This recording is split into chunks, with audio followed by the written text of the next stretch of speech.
Good evening and welcome. I call to order the Lake Havasu City Council regular meeting on Tuesday, January 28th, 2025 at 5:30 p.m. to order. We'll begin with an invocation from Pastor Kay Zimmerman from City on a Hill International Church, and then followed with the Pledge of Allegiance led by Sanish Kathagundala with the American Lung Cancer Screening Institute joining us virtually this evening. Good evening, everyone. Let's pray. Father God, we just thank you that you're our God. And we just invite you to come to this meeting, Lord. We invite you to be God over our city. We thank you, Lord, that you had Mr. McCulloch come here and create this city because you had a plan and a purpose. And we thank you for it, Lord. I pray that you will guide every decision made, Father God, that it will be in line with your will and for your glory, Lord. And I just thank you that you've even given us a decree for our city. But before I decree, I want to thank you for our mayor and our council and every city leader that we have. And I just pray a blessing over each one of them. Thank them for what they do. I decree over the city of Lake Havasu City that this city shall be a city of righteousness that honors God in all her ways, a city of hope to all her people and all those who come here, a city of light where darkness finds no room to hide, a city of love that prospers in all her ways, providing prosperity and goodwill to all her people, as well as those surrounding her, and a city of peace to all who dwell here. In the mighty name of Jesus Christ, amen. Amen. Thank you. And gentlemen, if you'd like to lead us in the Pledge of Allegiance. Sure thing. Thank you so much. I pledge allegiance to the flag of the United States of America and to the republic for which it stands, one nation, under God, indivisible, with liberty and justice for all. Amen. Thank you. And we have you on the screens throughout our council chambers if you'd like to share a little bit about the organization that you're working with. Amazing. Should I go ahead and present my screen on this? Yes. Awesome.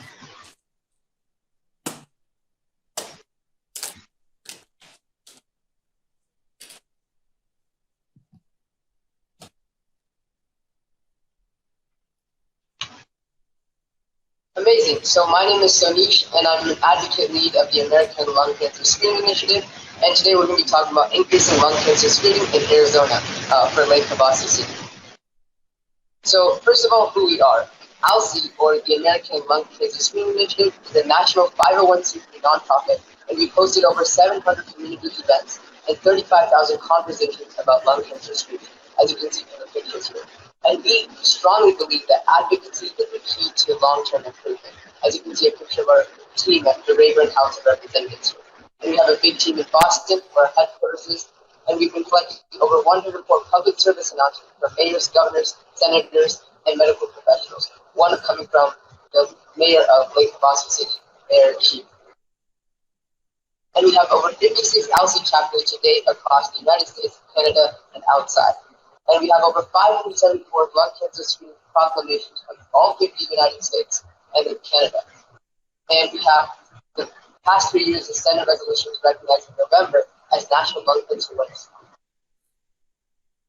And so today we're going to be talking about why do we need lung cancer screening. So first of all, who's at risk? It's first of all people who have smoked cigarettes.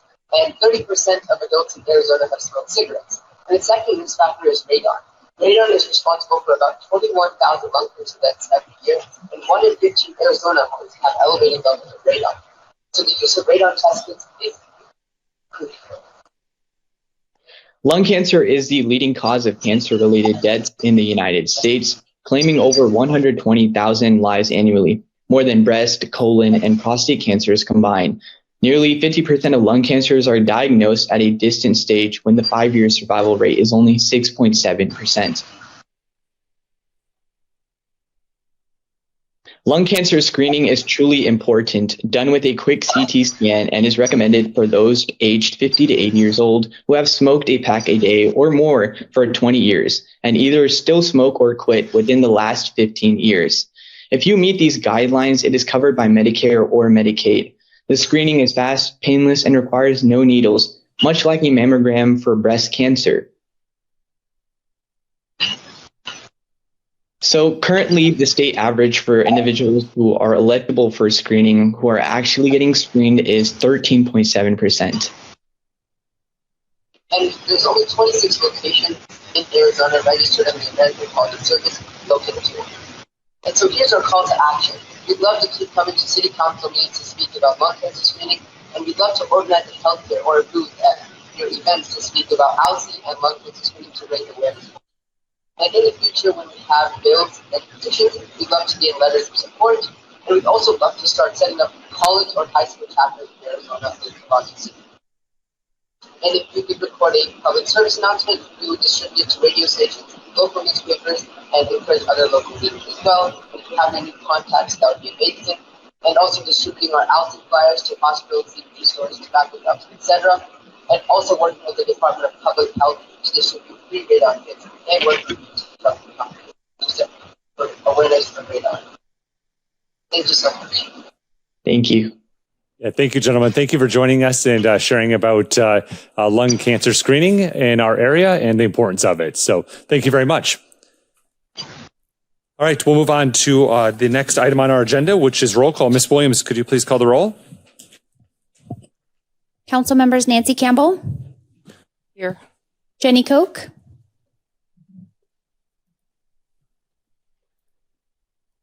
Jim Dolan. Here.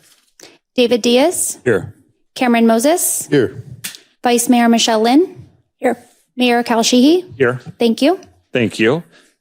And it's my understanding that Councilmember Koch is going to join virtually, so we'll keep an ear out to see if we hear her or see her come in, or Steve, if you could let us know as well. Next item on our agenda is our consent agenda. Would any of the council members like to remove any of the items for separate discussion? Mayor, Yeah, Councilmember Dolan, motion? please. Motion to approve the consent agenda as presented. Second. Thank you. We have a motion from Councilmember Dolan and a second from Councilmember Moses. We are ready to vote.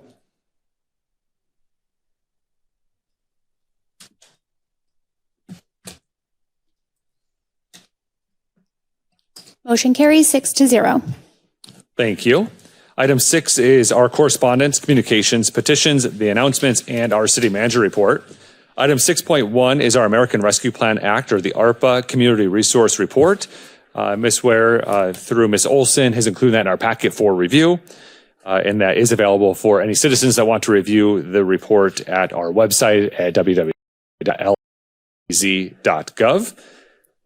Item 6.2 is to announce vacancies on Lake Havasu City boards, committees, and commissions. Ms. Williams? Mayor and City Council, this item is to announce vacancies on Lake Havasu City boards, committees, and commissions. Currently, the city has 2 vacancies on the Board of Adjustment with 1 regular member and 1 alternate member. Anyone interested can pick up a packet at City Hall, and they are also available on the city's website at lhcaz.gov. Thank you. Thank you. Item 6.3 is our city manager's report. Good evening, Mr. Knudsen. Good evening, Mayor. Good evening, Council. I'd like to start the report with the congratulations to Chief Sterling on hosting a successful open house at Willetta just on January 18th. We had 30 attendees eager to learn about recruitment opportunities in the Lake Havasu City Police Department. It was a great opportunity to connect with potential candidates, showcase the department, and highlight the rewarding career paths that are available in our Lake Havasu City Police Department. We were thrilled with the turnout and excited about the future of our team. Our Parks and Recreation Department, in collaboration with the Junior Golf Association of Arizona, proudly hosted the Itty Bitty Golf Open for children ages 3 to 5. The pictures are adorable. Participants were gifted with a free set of golf clubs, balls, and other fun goodies. There were prizes to be had as well, and the event was made even more special with the support of the Havasu Youth Advisory Council, who helped create an exciting and memorable experience for everybody. The event saw a fantastic turnout and was a huge success, introducing the game of golf to our future stars. Thank you to our Parks Director, Gabby Vera, for bringing this event to Lake Havasu City. Mayor, you attended the Havasupai Elementary Assembly celebrating the Great Kindness Challenge Week, proclaiming January 27th through the 31st, 2025 as Great Kindness Challenge Week. This initiative encourages students to encourages students to complete kind acts using a provided checklist. Like Havasu City proudly supports Havasupai's elementary school's efforts to foster kindness in school and, of course, throughout the community. Mayor, you also attended the ribbon cutting for River Scene Magazine for their 10-year anniversary. So congratulations to you, Jillian, and your amazing team on reaching this wonderful milestone. River Scene Magazine, like many other local businesses, plays an essential role in driving the vibrancy and growth of our community. Of course, the photos are courtesy of River Scene Magazine. We've had a couple months off because of the holidays, but we'll be back on February 7th for coffee with the mayor and city manager, but we'll have special guests, very special guests this time. So it'll be Mayor Cal Sheehy, and you'll be joined by Police Chief Troy Sterling and Fire Chief Pete Palathas. And again, that's February 7th from 8:30 until 10 p.m. Whether you're a longtime resident or new to Lake Havasu City, this is the opportunity to learn more about what's happening in the city, get information about current and future projects, and share your feedback and ask questions. With the chiefs attending, there'll be some information provided by the chiefs about our emergency response plans and what happens in our community if a community-wide emergency does take place. The event is located here in the council chambers, located at 92 Acoma Boulevard South. And lastly, just a reminder that it's this Saturday. So start cleaning out the garage because Lake Havasu City and Republic Services is hosting a free residential household hazardous waste event.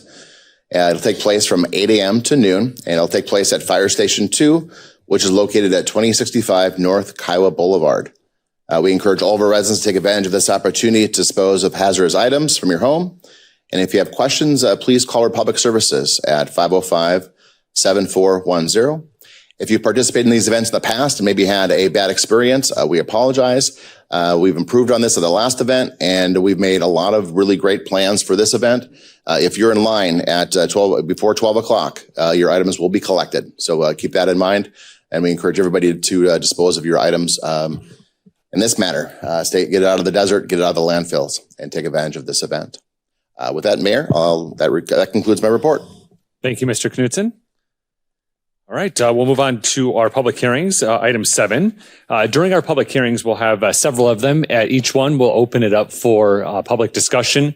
During that time, we invite you up to the podium to state your remarks on the topic that we're talking about. We do encourage you to talk during that section if you're here for one of the items on the agenda this evening. That way, we can have a two-way conversation back and forth and answer questions or take your consideration into account while we're having our deliberations or discussions. At the end of the meeting, there will be a call to the public. That's an opportunity for citizens to address the city council on items within the jurisdiction of Lake Havasu City, but we can't have that two-way conversation. And I'll go over the outline again when we get to that section of the meeting.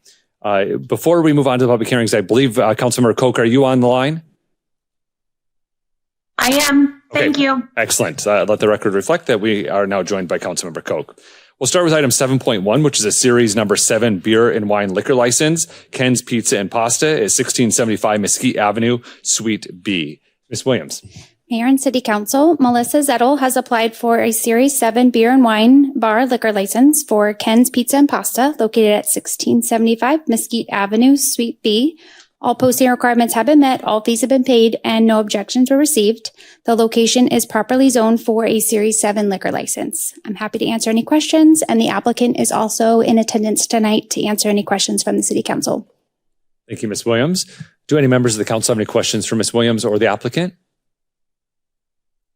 This is a public hearing. Would anyone like to address the City Council on this item? Seeing none, we'll go ahead and close the public hearing and bring it back to council for discussion or possible motion. Mayor. Yeah, Councilmember Diaz. I'd like to make a motion. Please. I move to recommend that the Arizona Department of Liquor Licenses and Control approve a series number 7 beer and wine bar liquor license for Ken's Pizza and Pasta, 1675 Mesquite Avenue, Suite B. Second.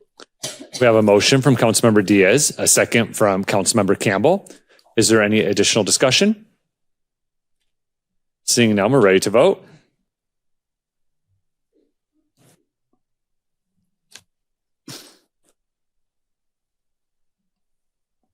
Councilmember Koch, your vote, please. Aye. Thank you. Motion carries 7-0. Thank you. Item 7.2 is professional services contract for the city's general plan update with Logan Simpson Design, Inc. Mr. Tuneman. All right, good evening, Mayor and Council. I'm here tonight to request approval to award a professional service contract to Logan Simpson Design, Inc. for updating Lake Havasu City's general plan. Lake Havasu City is mandated by Arizona state law to update its general plan every 10 years to ensure it aligns with communities' evolving needs and priorities. The general plan serves as a critical framework for guiding future growth and development, covering key areas such as land use, transportation, housing, and public services. The last comprehensive update to the city's general plan was completed in 2016. Over the past decade, the city has experienced challenges including population growth, economic development, and community priorities. To address these changes and to provide a strategic vision for sustainable development, it's essential to undertake a thorough and collaborative update of the general plan. To fulfill this requirement, the city issued a request for proposals to solicit qualified firms to assist in the general plan update. The selection process identified Logan Simpson Design, Inc. as the most qualified contractor to undertake this important project. Logan Simpson Design, Inc. has demonstrated extensive experience and expertise in comprehensive planning, community engagement, and developing strategic recommendations to reflect the community's vision and goals. The updated general plan will be developed through a collaborative process involving community members, stakeholders, and local government agencies to ensure it reflects a shared vision for the future of Lake Havasu City. The general plan update is set for ratification in the November 2026 general election. The contract is for $225,000 and the funds have been allocated and are available in this year's budget. With that, I'd like to be happy to answer any questions, and I do have Terry Hogan, the project manager with Logan Simpson Design, online as well. Thank you, Mr. Tuneman. Are there questions or comments from members of the council? Yeah, Councilmember Diaz. Thank you, Mr. Tuneman. Do they have experience in rural Arizona cities and like Havasu? Yes, they do. And I could turn that over to Terry and she can give you a little bit of background on that as well. Thank you. Mm-hmm. Hi, Mayor, Council. Thank you very much. And thank you for the opportunity to be able to work on your general plan update. We're really, really excited about it. The answer to Councilman's question is yes. Our firm has been in business for 34 years, working all over the Rocky Mountain West with specialization in rural communities, resort communities, mountain towns. I myself did my public sector career in Arizona, working for counties, state, and cities within Arizona for the last 30 years. In the last 3.5 years, I've been in the private sector working with cities, towns, and counties within Arizona, rural Arizona, and resort communities. So very, very excited to be involved in this project with you. Thank you. Are there any other questions or comments from members of the council? Councilmember Moses. Yeah, when I was going through the price detail, it says for the public engagement add-ons, what is the TED Talk panel? What is the mobile immersion lab? Can you expand on those? Go ahead, Terry. Yes, of course. Mayor, Councilman, we have the base level price, which is what Jeff mentioned. And then we wanted to put some add-ons in there as options. One is the TED Talks, or we would call it the Lake Havasu Talks. It's essentially an educational panel of experts based upon the issues within a particular community. So early on in the process, we would bring together different speakers that would speak on water, economic growth, et cetera, resort towns, and kind of excite the community as to the process, educating the process on different issues. We've done that across different communities, and it's been a real big hit for general plan updates. The other option is what we call a immersion lab, and that is a virtual augmented reality lab that we have started to get into over the last few years. We have worked with ASU Mix Center for our Mesa General Plan update. Within their studio, we've created basically place types where the community develops a vision for certain place types, and then we project those within a virtual reality. So instead of seeing those on a 2D or a 3D map, they can walk within a studio and look up and down and kind of experience or immerse themselves in a reality that they are trying to vision. So it's been really good with community engagement. We've taken that on the road in a mobile version. So we have a lab that we set up at different communities, and we do that same sort of immersion experience at the end of a project as a highlight for the community's vision for their community. Thank you. Are there any other questions or comments before we open the public hearing? I have one more. Yeah, Councilmember Diaz. And Mr. Mayor, maybe you can answer this. How are we going to get community input? Is there going to be like a committee of citizens, and how does that process play out? Mr. Tuneman? Sure. So what happens next is staff will meet, if this is successful tonight, staff will meet with Logan Simpson Design, and they'll be back in front of you for a kickoff meeting to explain the whole process. And at that time, they'll present to you a public outreach and education program that we're going to ask for your input. We're going to present it to you. You're going to give us the input related to the steering committee. They're going to talk about website design, those community engagement events. And we'll ask for your feedback and adoption of that actual program because it's in Arizona state law that we do that. So we're guessing somewhere probably in April, first meeting in April, second meeting in April, that Logan Simpson will be back up in front of you to go over and explain that whole process to you. Yeah, thank you. Mm-hmm. All right, this is a public hearing. Would anyone like to address the City Council on this item? So just make your way to the podium and state your name for the record.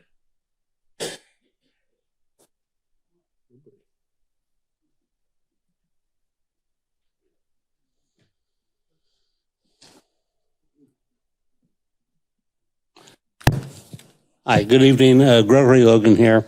Just one quick question. This all sounds pretty good to me, but I'm just wondering, was there an open bid for this contract?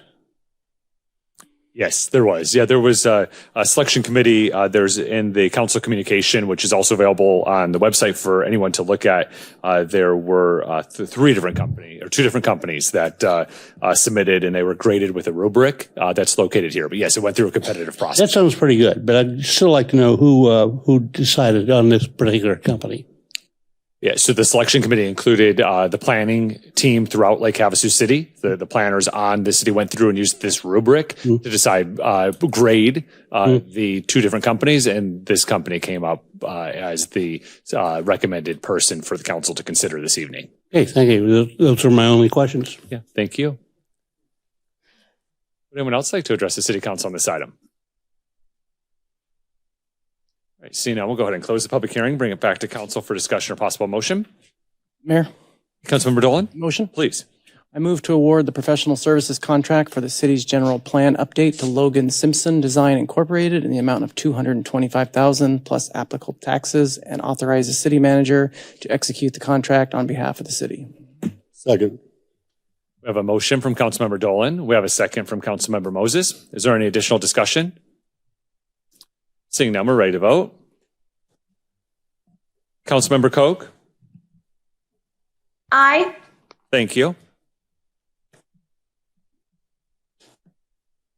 Motion carries 7-0. Thank you. Thank you. Thank you. All right, the next item is item 7.3. It's a resolution number 25-3803, prioritizing affordable housing within city operations to create safe, decent, affordable housing opportunities for all community members, and urging the state legislature of the state of Arizona to address the impacts of short-term rentals on the supply of housing for residents in Arizona. So this item is before us this evening based on a request from the city of Sedona. Sedona has asked cities and towns throughout the state, particularly the ones that have had impacts with short-term rentals over the years, if they would consider some sort of resolution. Included in our packet tonight is the resolution in which I'm asking for us to consider, which is 2 1/4 pages, and then also the City of Sedona's resolution, which is 8+ pages of things. Really what our resolution would do is it would recognize that housing challenges exist within our city and the region, and we recognize the need to make housing a leading priority, which we've done multiple times as a council, but we've not done it in a formalized process like this resolution would outline. It also would recognize that the housing challenges are exacerbated by short-term rentals and request the state legislature return local controls to cities and towns to implement reasonable zoning restrictions on short-term rentals. And that Lake Havasu City calls on the legislature and the governor of the state to allow local governments to adopt reasonable regulations.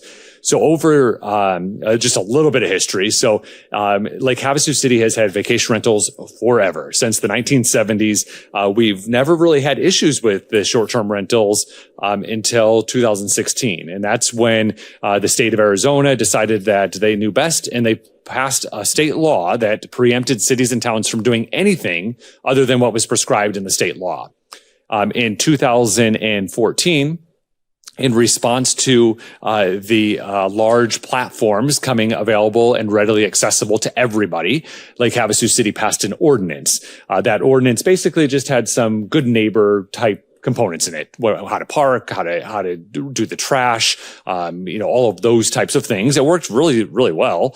And I'm sure we would have had to adjust it as it got more popular and more accessible over the years. But because of the 2016 law, we weren't even allowed to. So we just were preempted to do it. So we went to work with the state legislature, and we worked with our local delegation. At the time was Senator Borelli, Representative Gillette, Representative Cobb from Kingman that was part of that, and Representative Biasucci to kind of work on different pieces of legislation. And over the years, we've gotten it to a pretty good spot. So what the current state law allows us to do, the most recent change to the law, allowed us to charge a fee. So we updated our city code where we now charge a $250 fee for short-term rentals to apply to have a business license and operate their short-term rental. What that money does is it allows funding for a code enforcement officer, and the code enforcement officer is able to ensure those sections of the ordinance and the neighborhood challenges that we've had.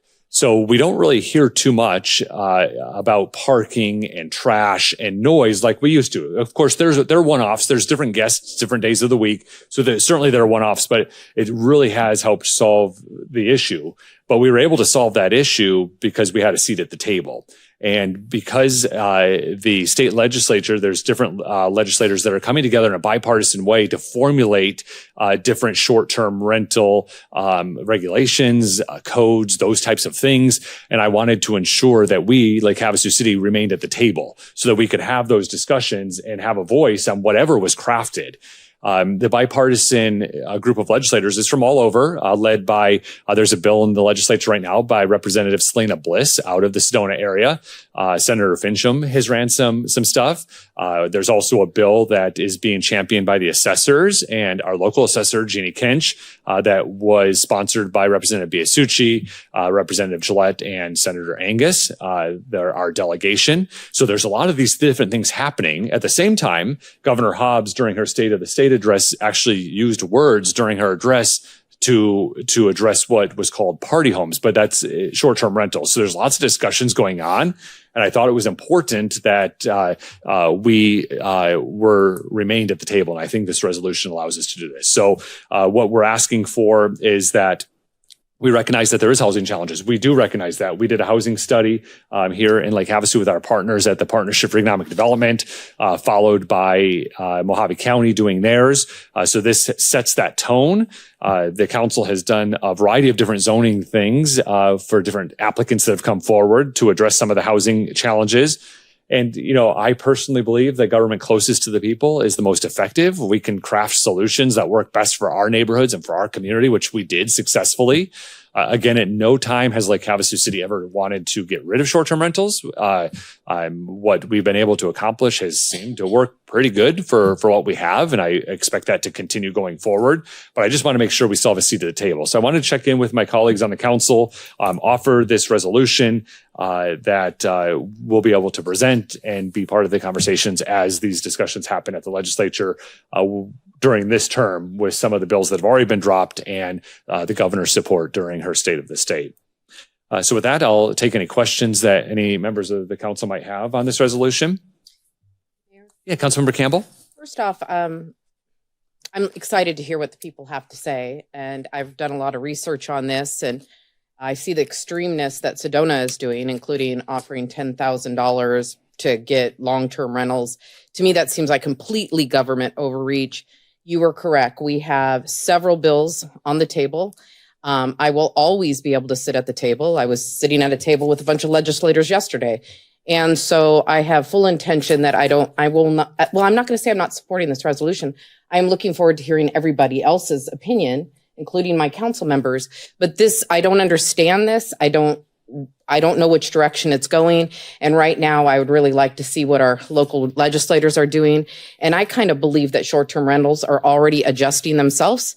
And we have great opportunities happening already. So I don't find it to be an issue right now. Of course, we're always going to say affordable housing in Lake Havasu City, just as somebody's going to say affordable housing in Beverly Hills.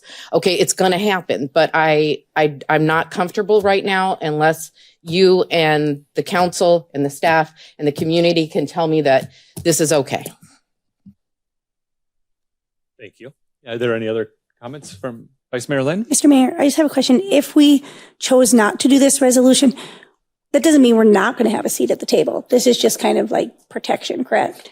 Yeah, yes. I mean, that's a great statement, Vice Mayor Lynn. It wouldn't mean that we wouldn't, but we would start being pulled away from being able to craft some of the legislation. So those that have resolutions, some of the resolutions that are being presented throughout the state are pretty egregious, and I would agree with Councilmember Campbell, are overreach. This one is not that at all. If this is approved this evening by council, what we're doing is we would be resolving, and I'll read it word for word, again, available on our website, as all of our documents are, by the council, that Section 1, Lake Havasu City recognizes that housing challenges exist within our city or region and recognizes the need to make housing a leading priority, which our actions have shown that. Section 2, we'd be resolving that Lake Havasu City recognizes that housing challenges are exacerbated by the proliferation of short-term rentals and requests the state legislature return local control to cities and towns to implement reasonable zoning restrictions on short-term rentals. And Section 3, Lake Havasu City calls on the legislature and the governor of the state of Arizona to allow local governments to adopt reasonable regulations on short-term rentals. So really, you've all heard me champion local control. I'm going to champion on this issue, as I will on transportation, as I will on any issue. I firmly believe government closest to the people is the most effective. We can have conversations and craft good policy based on that. But unfortunately, with this particular item, we can't, because the very first words say, cities and towns and counties are preempted from doing all of these things, except for everything we fought over the last 6 legislative sessions to get the ability to manage. So, which again, I think is working fine, but I just want to make sure we have a seat at the table. But again, to your point, Council or Vice Mayor Lynn, that doesn't mean we wouldn't have a seat at the table. And also, I guess I don't know if you can answer this or not. Have we had our senators and our legislators ask us to do this? Are we just choosing it? Have they come to the table? Are they wanting us to support them in doing this? So our local delegation, yes. No, they are, the bill that they're supporting right now, or they're sponsoring, is the one led by the assessors. And they have, I believe that bill dropped yesterday, is when that was dropped, and that is sponsored by our 3 delegates. This is being crafted by a bipartisan coalition throughout the state of Arizona. And again, it's just to have a seat at the table that we understand housing is a challenge and that we're going to make it a priority, which, we've continued to do. But this is not, they'll be part of the conversation as they vote through it, and the conversations are happening. If they happen, we all know what happens at the legislature. I mean, there's great plans, but deadlines are starting to quickly approach where bills won't be heard anymore, committees won't be assigned anymore, and they'll be going through the home stretch. So, again, we're just resolving those 3 things as a council if we so desire to do tonight. I just don't want to step on toes that they may be already doing things if this isn't something that they're supporting us doing. Oh, see, I have had discussions with them, certainly. Okay. Yeah, I've absolutely been talking to them about this and many other issues that are important to us with water and transportation and short-term rentals, local control. A lot of housing bills are out there right now. There's a lot that have dropped this week that would take away some of our ability through planning and zoning to zone our communities. So lots of different issues we're talking about. Mayor, Councilmember Campbell? Yes. Thank you. I did speak with our Assessor Jeannie Kench today, along with other legislators, about HR 2613, which has been sponsored by Gillette. And they do believe that this is the next level of enforcement that our community may need. And what this states is they're going to say that short-term rentals, if you're short-term and you're on VRBO, your property is going to be taxed like a commercial piece of property. And there has already been, I have 2 rentals myself, and I've noticed the insurance on 2 long-term rentals that I have for my employees have went up $800 a year in just insurance. So there are things that, and we also buy properties, and we're seeing more and more short-term rentals coming available for investment properties. So I just am not comfortable with the verbiage at this time. I'm looking forward to hearing from the rest of you. And in the meantime, depending on our local jurisdiction and their bills to drop before I do a resolution at this point, unless you change my mind. Councilmember Diaz? You know, I'm always I always like to see the market correct itself. The short-term rentals, I haven't heard a lot of complaints recently about short-term rentals as far as we're kind of paying ourselves in a trick box because we're acting like because of Airbnbs and the VRBOs, that's what's causing an affordable housing situation. And I don't think that's really the case. I think it's, what's affordable housing is even the trick box itself. So I'm really interested to hear what the citizens have to say before I support this, because I know and you made a great point. We've always wanted to pull away from letting the state tell us what to do. We want to do it here locally, but I really want to hear what the citizens have to say on this. Any other comments from members of the council before we open the public hearing?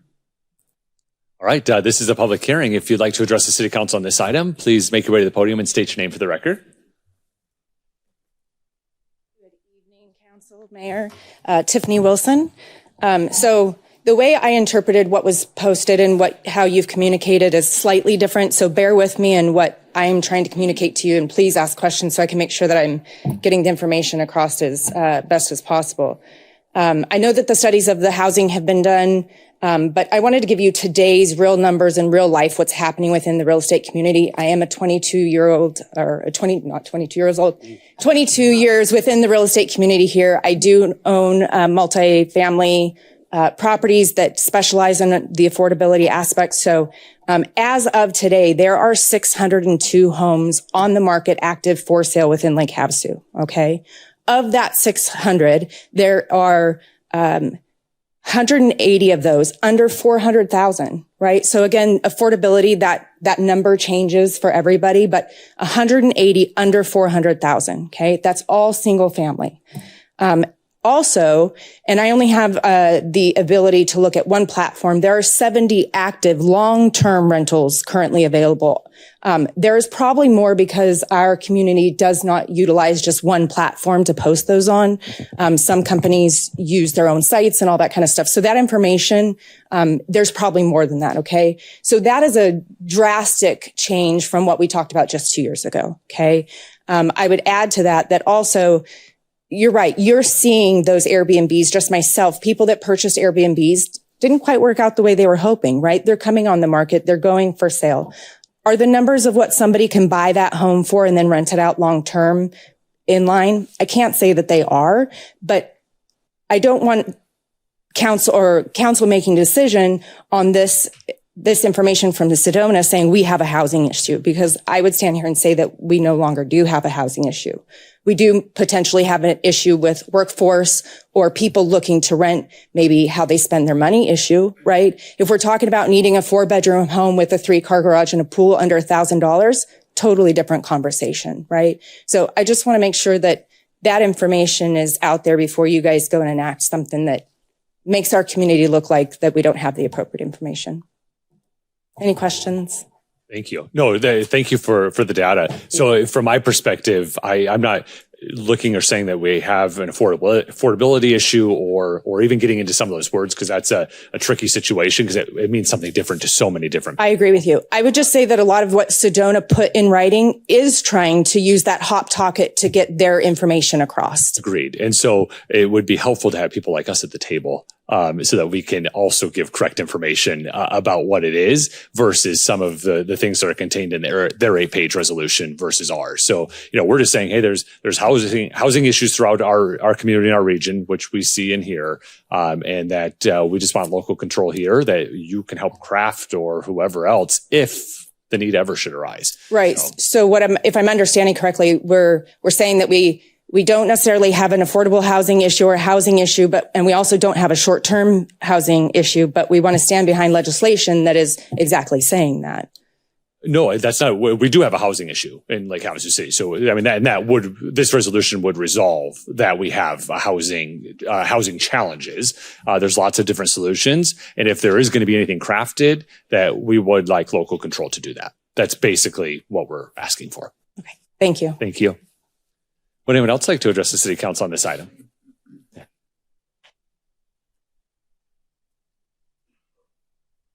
Mayor, Council, Martin Stansbury, local real estate broker. I'm also involved in this as far as sales and management.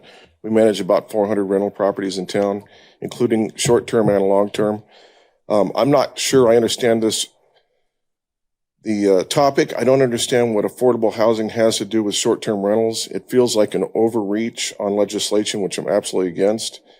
It seems like short-term rentals are governed by noise ordinances, trash ordinances, parking ordinances, which we have for every single house, whether it's short-term or not. So I'm really not sure what we need more ordinances for that for. But also the free market system is already taking care of the cost of housing. I'm not going to get into the affordable thing, but the cost of housing is coming down. 2 years ago, my rental list was about 4 units. Right now it's 48. Rents are probably down 20%. Time on the market's gone from 2 days to 30 days.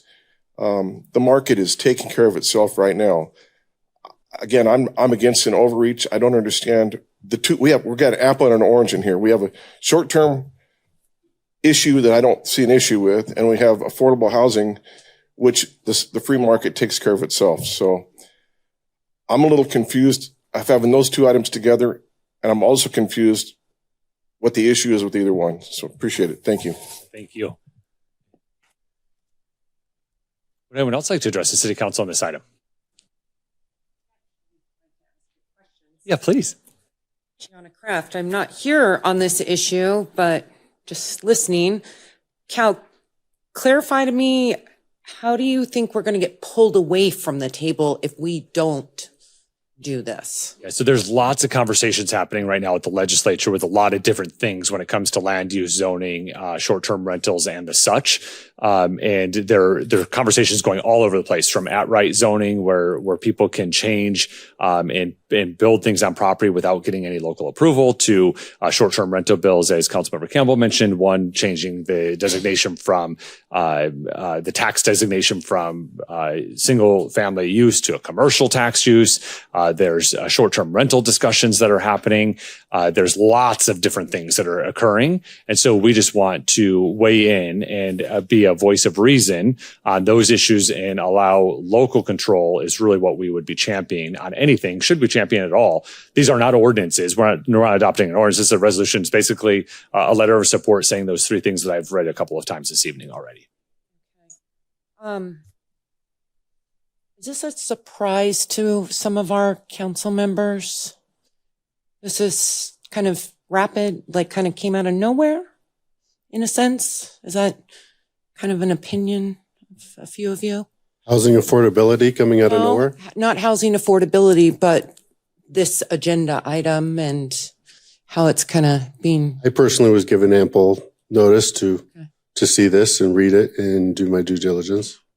Is that across the board here?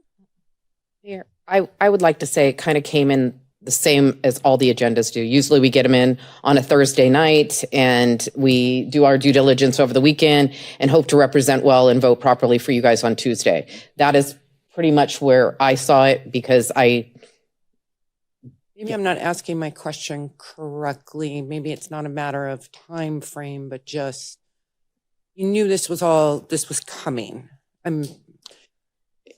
No, I wasn't aware of this coming, but I wish I'd have more information. Is that what you're trying to say? More information on what direction this really looks like. I've never sat at the table of this. I have sat at the table with my legislators, and I feel very strongly about how they feel about some directions that some of our leaders are going. And so I'm confused about sitting at the table. So, you and I talked briefly today, and I just want to let you know that, yes. So if I presented that, it was just like, I really don't understand. This isn't something we even actually spoke about. So that's why I wasn't really here for that. So I didn't have much. I mean, I had a glimpse it was coming tonight, but I didn't get a chance to really look it over and stuff. I'm just going to ask our council members, if you're not comfortable with this at this point, please don't support. Let's get some more information. Let's have some more conversations about all of this. And thank you. Yes, Mr. Mayor, yes. When did you get the resolution from Sedona? Maybe could clarify. Like, is that where we're basing this off of? Because they reached out to us. When did they reach out to us? January. There's been So it's been recently? I attended a call with them maybe in December, but then they did their resolution maybe late December, early January. They sent it to us. I did not like that one, so it took me a while to craft what I'm presenting in front of you, that it makes sense for Lake Havasu City, in my opinion, based off of what they sent our way. Can I ask one other question? Please. On this resolution? Is there room for us to change things on it? Absolutely. That's what we're here to do. So, like, if we wanted, maybe we didn't need all sections 1, section 2, and section 3. Can you explain to me, because maybe I don't understand it, on the section 2, where, let's see, short-term rentals, I request the state legislature return local control to cities and towns to implement reasonable zoning restrictions. Can you tell me what that would look like? I don't know. I don't know that we even take advantage of it. So this just it does not bind us at all. Anything that we were to do, if we wanted to do anything. So say, state law changed and they said, short-term rentals are able to be managed at the local level. We're repealing the 2016 bill. Say that came to us, and our council then says, well, it's working. It's working the way it is. Let's just keep the ordinance we have in place. And that seems to be just fine. If council says, no, that doesn't seem to be working and we want to do something different, we would consider something then. Obviously, there's people enjoy private property rights, whether you are living in a single family home or it's an investment home or you have purchased it to rent as a short-term rental. And we would have to take that into consideration. But yeah, I don't know. It just gives flexibility again, but this isn't binding at all. This document is not binding document. This is a resolution of the council saying that we resolve that we support these things as the governor works through, or the governor and the legislature work through different pieces of legislation this year. So not to get muddled up here with the housing challenges, which I agree. I'm out looking for houses too. And I see that the houses that are in the market, a lot of the houses that are the VRBOs, they're on the market right now. In those $1 million houses, they're selling them. So I'm looking at them. And so it's not like that $300,000, $400,000 houses. I'm just wondering if we just basically put in section 3, we're still telling Sedona, hey, we get it, but we're not necessarily having the same housing problems that you're having, but we still want to be at the table and we want to be able to have some say in the reasonable regulations. What if we just put section 3 in there? Sure. I mean, I'm just saying that way we're still at the table, but we're not accepting that we have a housing challenge here. Sure. Yeah, I mean, I absolutely, that's what we're here to talk about. It seems like one of our speakers might have insinuated that this came flying through under the cover of night, which it doesn't. I can't have a conversation with my colleagues unless I'm in this setting. So there's open meeting laws. I'm not allowed to have discussions outside of here to be able to craft those things. So I just want to set that tone. I do think that a pretty open statement in section 1 is like Havasu City recognizes that challenges exist within our city and region and recognizes the need need to make housing a leading priority. I think that can be a fair statement. A challenge for me is something different than for somebody that is looking for a rental, or somebody that's looking for a winter visitor experience, or a winter rental, or someone that's looking to purchase a home in the lower ranges or the higher ranges. I mean, there's challenges. I mean, I think we can recognize that. The housing study that was done for Lake Havasu City and Mojave County suggests that. Section 2, I'm absolutely, I'm fine taking that out. I think that's a great item to take out. And then Section 3, Vice Mayor Lynn, as you mentioned, yes, we call on the legislature and the state of Arizona to allow local governments to adopt reasonable regulations at our local level. I think that's a very fair compromise that I'm open to. We still do have the public hearing open. Would anyone else like to address the council? Yeah, please.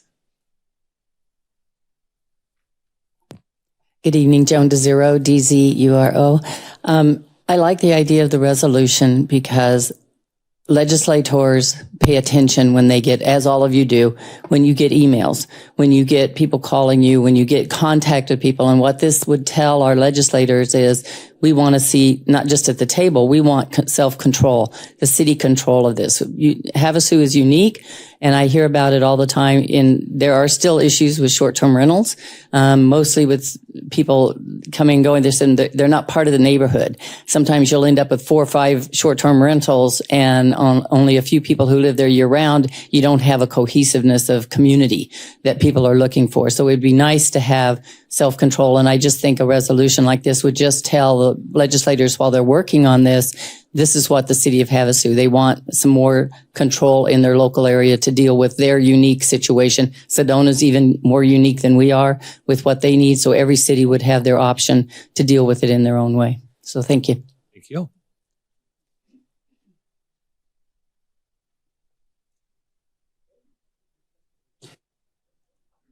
Charles Taylor, 1417 Murphy Drive. I just have I'm very greedy about this city, as my mayor knows, and most of you on the council that know me. I'm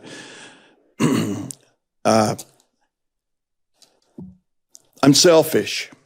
I like this city the way it is.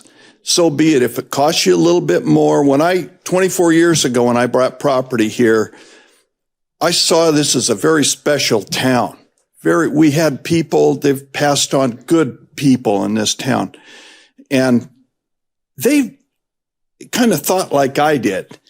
I don't want a bunch of people coming up here from LA and pardon me, but you have to have some money if you want to come up here to Lake Havasu. Excuse me, but that's the truth. And I like it that way, but it keeps out riff. I don't want anybody spitting the police officer's face here. And that's gone on, and I'm very upset about that. And I don't want our police officers attacked. We just had a fire chief on the East Coast was killed because he stopped to help somebody that had a deer stuck in the front of his car, and a guy comes out and kills the chief. This kind of foolishness, I'm hoping the new administration will change it. But that's the way I feel, and I want decent people that want to come up here and add to our city. Thank you.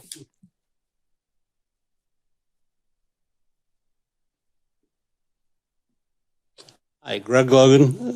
It occurs to me that you just voted on a professional service contract for the city's general plan, and then you're putting this thing in. You just hired a company to think about all this kind of stuff. Why don't we just let them think about it for a while and then put this off the agenda until about April or May until they can come back and maybe incorporate this? Just a thought. Thank you, Mr. Logan. Well, we're going to miss the legislative session if we do that, and we need to think of a resolution as like a letter of support. That's what we're doing here. This is not binding. This is not changing code. This is not an ordinance. This is a letter of support resolving at this point, what I believe is on the table is Section 1, that we recognize there are challenges in the area, and Section 3, that we call on the governor, the legislature and the governor to allow local governments. At least 2 of us have talked about that. We'll see what the rest of our That's sort of like a pledge to the Jerry Lewis Foundation that you never have to pay. Yeah. It's a letter of support. Right. Yeah. Thank you, Mr. Logan. Would anyone else like to address the city council on this item?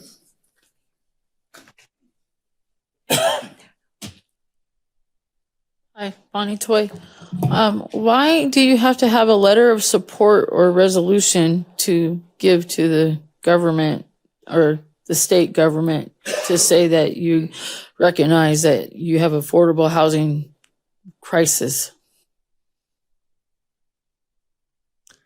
Yeah, that's one of the avenues, Ms. Toy, that local governments can use to communicate as a body to other elected officials to another body. So rather than individually going and saying, Mayor Sheehy believes this or Vice Mayor Lynn believes this, this collectively, this body has this letter of support that I'm using that word. It's a resolution, but we have this letter of support resolving these items that we're acting as a council representing our citizens on this issue. And so we do resolutions quite often. This happens to be one that is unique because it's being requested from another municipality that has different challenges than we do. So there's a variety of reasons why you might use that, though.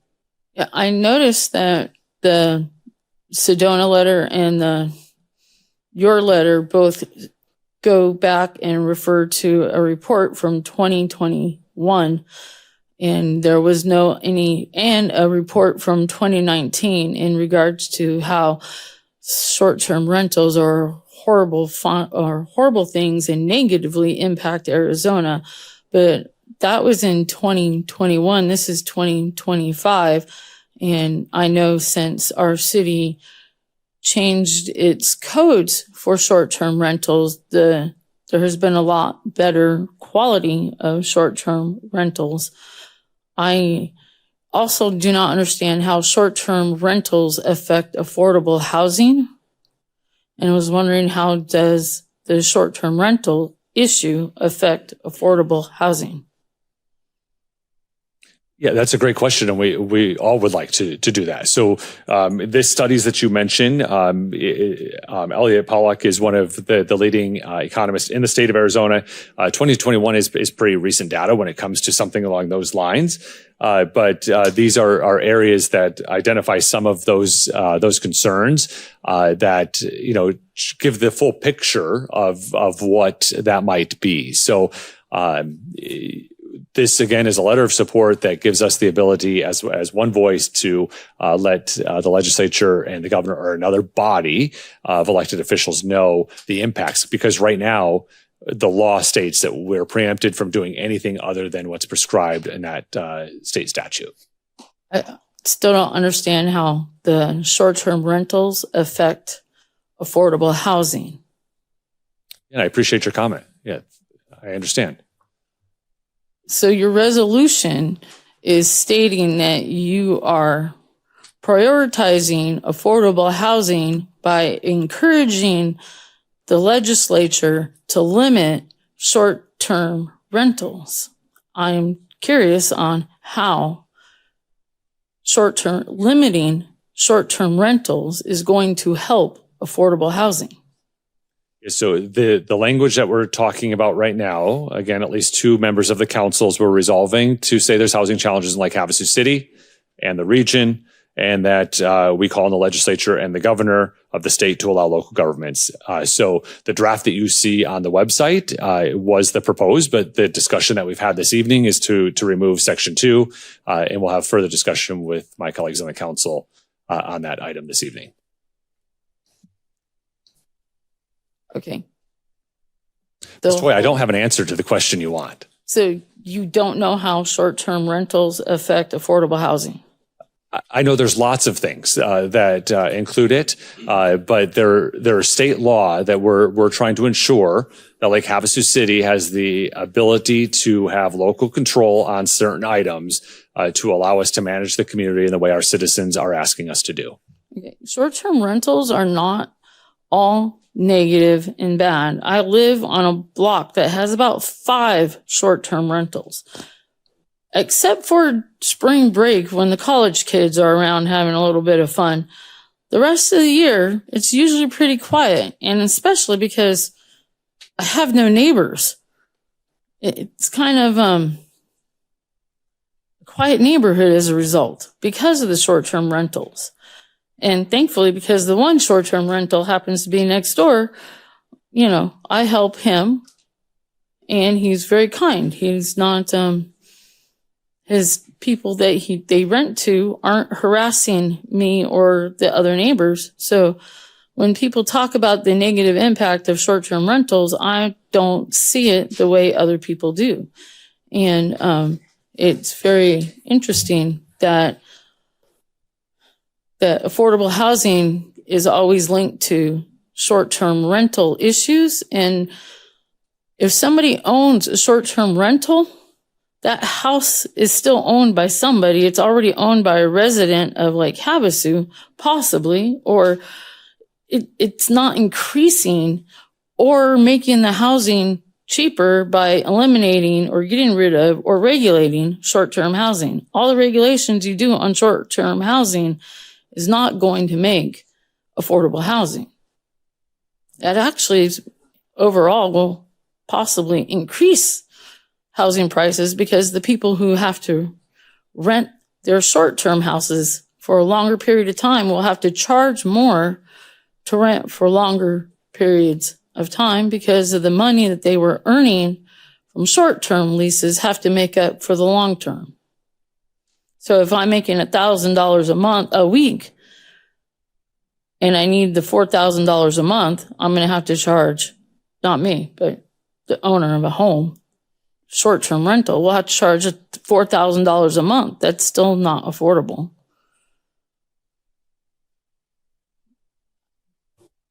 I don't understand why you need a resolution to pass prioritizing affordable housing when you already know that you have affordable housing issues in your city, state, and country. A resolution you already said is non-binding and is not going to help change things. Thank you. I think some affordability, the word got in here. It's really housing challenges is what the words are. So it's just important that we know that we're not saying about availability, or excuse me, affordability. We're talking about, we recognize there's housing challenges, which it's a matter of opinion. For Bill Gates is not affordability. And that's why we're not using that word. Hello, Sam Castrena. I think it's a good idea to keep the seat at the table because, like everyone here agrees on, Lake Havasu is totally different from every other city in Arizona. We have different challenges. We got the London Bridge. Everyone wants to come see it, so we got to support that. And I think it's a good idea. I think what the confusion is as soon as people see affordable housing, short-term rental, it looks like the perception from probably a lot of people here is like, hey, we're getting rid of short-term rental and we're going to bring in more low-income housing. So I think that's the confusion. But I think it makes sense as long as we keep our big government of Arizona out of Lake Havasu and let us keep doing what we do. Cool. And if there's a big short-term or affordable housing, if you guys wanted to address that, what other cities are doing is, maybe take a little bit of the revenue coming in from short-term rental and offer first-time homebuyer grants of $50,000 that'll help promote first-time homebuyership. But other than that, good job. Yeah, thank you, Sam. And what was your last name? Castrena. Okay, perfect. Thank you.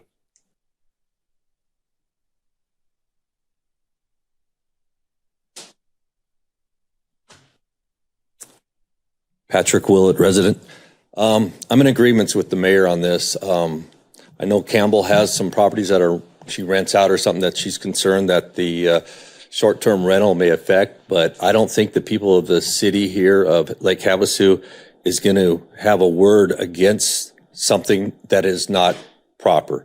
I think if it comes back to us and we can have more of a say in all of this, instead of like the other man was saying about Ms. Hobbs telling us that we have to do this or we have to do that to your short-term rentals, I don't agree with that. I agree that the people of Lake Havasu are the ones that should dictate to you guys or the city that, yeah, okay, we're having a problem with this short-term rental over here. Maybe we can do something for that, like the code enforcements or stuff like that.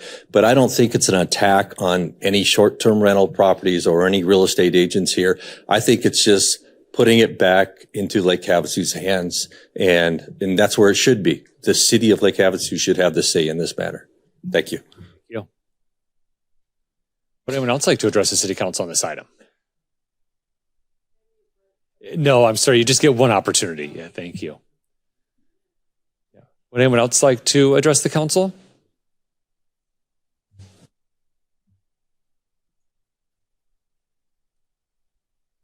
Seal Jennings.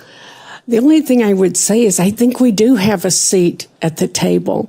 We have an outstanding legislative delegation. We have Leo Biasucci, we have John Gillette, we have Hildy Angus. I know I probably pronounced her name wrong, but they're fantastic and they work with us and we can go to them. I don't understand why we want to pile on with Sedona and what sounds like, and I'm sorry I didn't research everything they said, but it sounds like they're a bit over the top, very different city than we are. And we do have a seat at the table. We don't need to pile on with something that really doesn't stand for us. Thank you. Thank you. Yeah. Would anyone else like to address the city council on this item? All right, seeing none, we'll go ahead and close the public hearing and bring it back to council for discussion and possible motion. Yeah, Councilmember Campbell. You know, we get these agendas on a Thursday and we sit here on a Tuesday. And that's why I don't even like to go in public too much to talk about agenda items unless I'm researching an agenda item. And the reasoning for it is because the conversations that we just had tonight have changed my mind a tidbit. What you guys have all talked about have all changed my mind. I've listened to every single one of you. And I do understand what a resolution looks like. I've seen them come across desk after desk. I seeing the verbiage and starting to understand the direction you were going, because I can do that. I can change my mind. Can you believe that? What I do want to say, though, is that section, I do want to remove the affordable housing portion of it and anything we can do to this resolution to dial it down to basically say, yes, we do believe in local first government, that we, Lake Havasu City, believe we want. We've been saying this all along. If this portion right here, again, I was busy and reading, and the Sedona thing absolutely freaked me out. I don't think we should be in the same box or basket with them at all.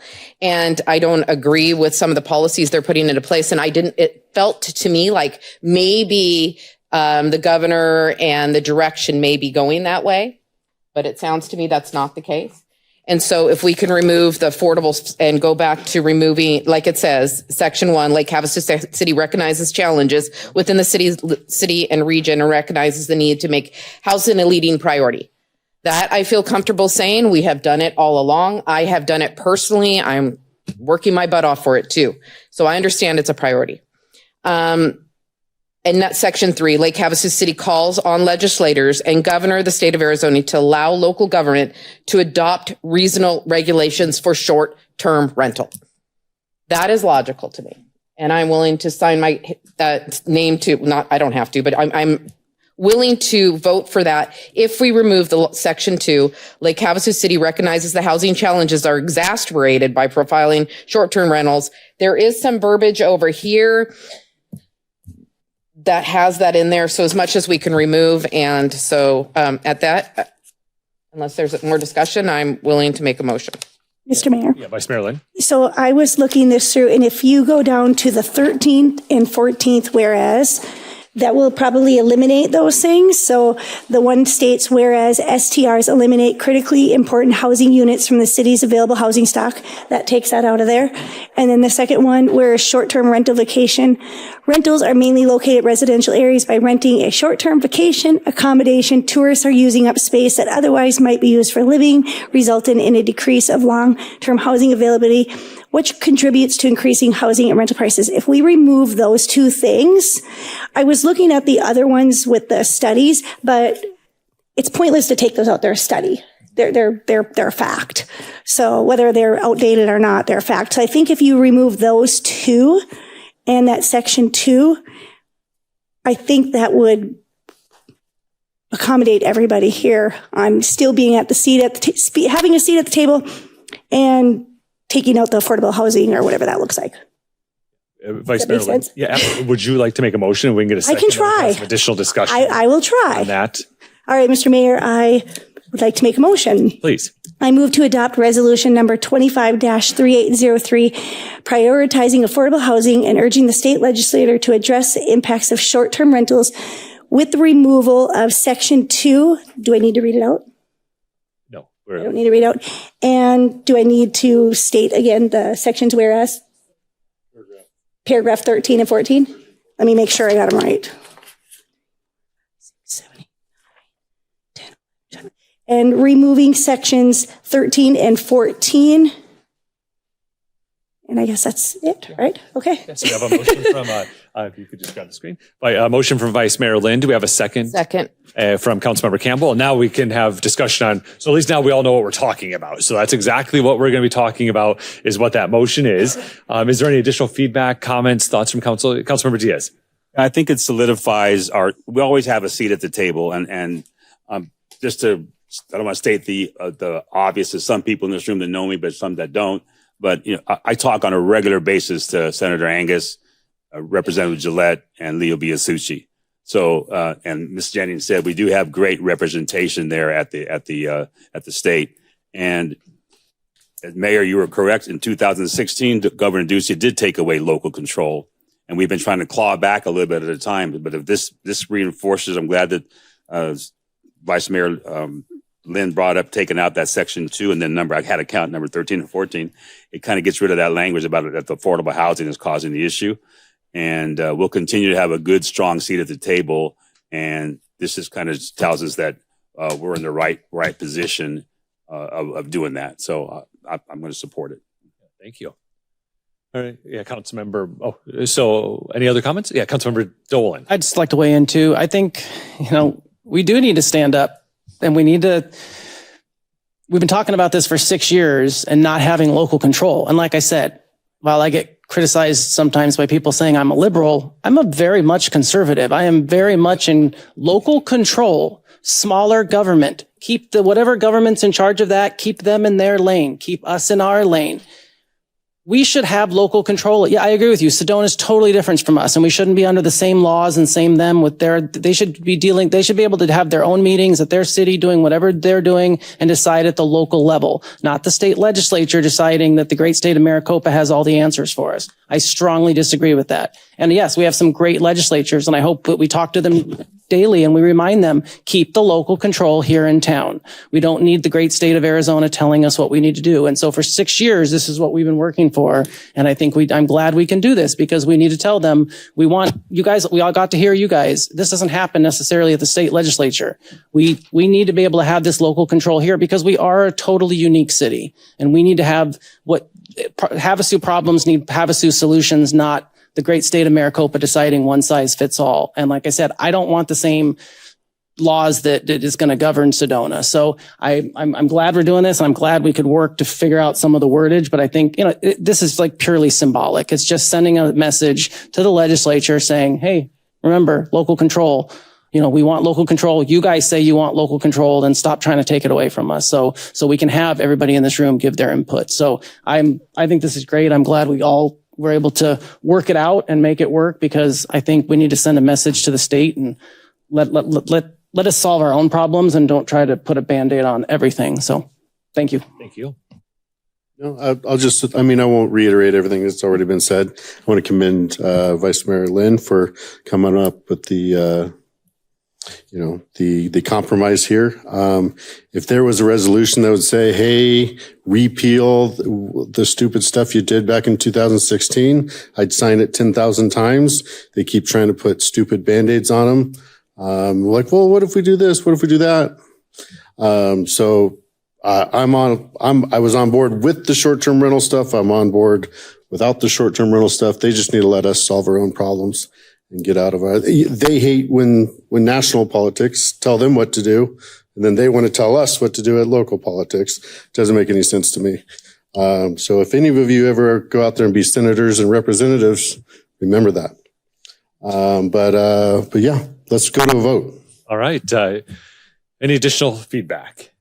Without, we have a motion from Vice Mayor Lynn, a second from Councilmember Campbell. We are ready to vote. Councilmember Koch? Aye. Thank you. Motion carries 7-0. Thank you. All right, the next item 7.4 is ordinance number 25-1353, amending Lake Havasu City Code Section 2.04.280, council requests introduction. This was an item that was requested by Councilmember Diaz at our last meeting. We had discussion and gave direction to bring this forward as far as an introduction. So I'll turn it over to Councilmember Diaz since it was your original item, and then we'll go from there. Yeah, I appreciate that, Mayor. Thank you. I'm going to start by reading what this read with this 2.04.280 council request, how it read in 2011. Kind of getting to what Mr.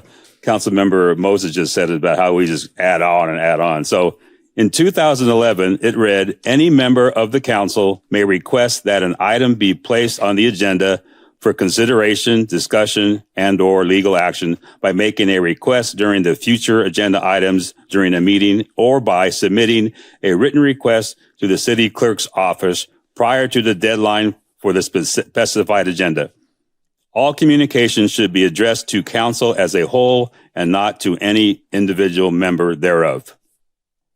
That was it. That's morphed into, we did something in 2019, we did something in 2022 and 2023. So just want to do a little recap. So first of all, I mentioned that I had, at the last meeting, I had faith in all my current council members' judgment and they were going to do their due diligence if they request a agenda item. And it might come up prior to a meeting, it might come up during a meeting, but we're going to do our due diligence once that happens. We changed it to the third, requiring a third in March of 2023 at the March 14th meeting. I'm going to bring that up in a second here. I'm going to have to get some explanation on something. I did go to the League of Cities back in, I think it was in November, for some newly elected official training. And as I mentioned before, we have 91 cities and towns in the state of Arizona. I didn't talk to all 91, but I talked to a majority of the ones that were there, and I can only find one city that requires the third, and it's all done in writing. A first in writing, a second in writing, a third in writing. And they're getting ready to change it because it's not working for them. And that was the city of Gilbert. Bringing up, I'm sorry. I also spoke to I got that information about Gilbert from their ex city attorney. So that was some good information. At the March 14th, 2023 meeting, I thought there was some misinformation giving that the local cities here in Mojave County do not require or do require a third. And I double checked with that, and I spoke to the mayors of some of those cities, current council members and ex-council members, and Bullhead City and Kingman do not require a third, and they haven't done so for many years. They can simply go to the city clerk, city manager, or the mayor, or at an end of a meeting during further items for future use, and then they get a second. And I talked about we do not use Robert's Rules of Order to a T. So that was some misinformation that we go by Robert's Rules of Order, but we do use it quite a bit, some form of it. Okay. All 7 candidates that ran for city council during this last election, when this came up and it wasn't brought up by us, it was brought up by the citizens during different election events, mentioned that they were for going back to just requiring a first and a second. And fortunately, the 3 of us that got elected we got elected on that, and people agreed that's the direction they wanted to go. Okay. Going to the March 14th meeting, and I need to get some clarification from Mr. Mayor and possibly from City Attorney.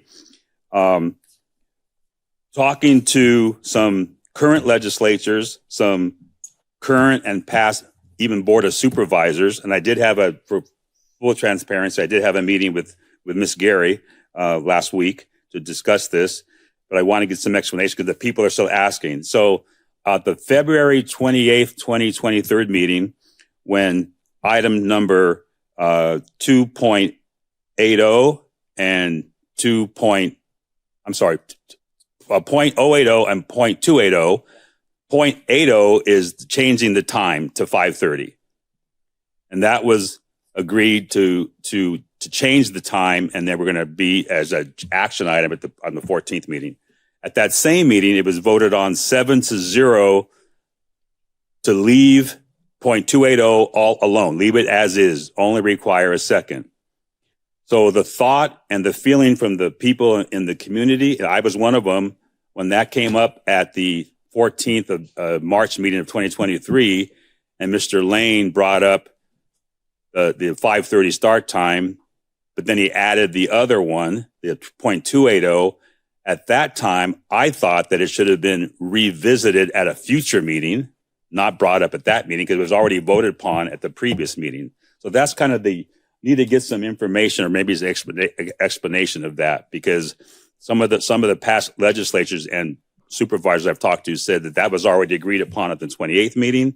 And at the 14th meeting, Mr. Lane had the ability to bring that up, but it should have been brought up at the end of the meeting as a future agenda item to be revisited. So can we talk about that? Absolutely. Yeah. So, thank you, Councilmember Diaz. Let me give a little bit of clarification, just because I believe if we all start from the same set of facts, then we can really have a discussion and say we agree with something or we don't agree with something. So let me just go over that real quick. The good news is no one has to go talk to another city or county, because you can just go online and look it up yourself. Their codes are all online. So it'll tell you exactly what it is and how to get the agenda, how things are going to be on the agenda. Some are silent about how you do it. Others are very specific. Some require you go through the mayor. Some require a written requisition. Some require just hey, I want to have it on the agenda, and it goes on the agenda. There's so many different ways. There's not one area that's clear. Also, city code, doesn't matter if it's our city or one of the other 90 cities in the state of Arizona, is much different than county code. The county is a different type of political subdivision and is much different than state law. So state statute. So talking to different supervisors or legislators isn't going to get us where we need to go. But when it comes to a council meeting and we're going to do an ordinance is a definition of a law at the local level. When we pass an ordinance, it's a law here in Lake Havasu City, and for all cities. The first read, you might hear the word first read, or in Lake Havasu City, you hear it as an introduction. So we introduce an ordinance. That's what the discussion on the table is this evening for this item, is it's agendized to introduce an ordinance as I introduced it when we first started this discussion. What that occurs is it's also known as the first read. The council has to debate. We have discussion. We might just be getting it for the first time, on our agenda packet on Thursday, reading through it, kind of weighing in what are the benefits to the public, what is the public sentiment, what is all of those things. We have a public hearing. We hear from citizens, which we will hear from in a moment when we open the public hearing. We then make a motion or not. If we make no motion, the introduction just fails and the item goes away. It's just done. We might make a motion that, yes, we're voting to introduce this ordinance number as was introduced today. Then at a subsequent meeting, generally in our practice, but not always, generally, it'll be the subsequent meeting. So the very next meeting will then have a second read, or in Lake Havasu City terms, it's an adoption. We move to adopt this ordinance. What occurs in that period of time is we have the news cycle occurs, for one. So after our discussions and debate, there's articles that come out, potentially editorials, potentially letters to the editor, citizen engagement. So citizens are like, oh, didn't know you were talking about that until I saw something on Facebook, or until I saw it in the news, or until I heard it on the radio. What does that mean? Or I support this, or I don't support it.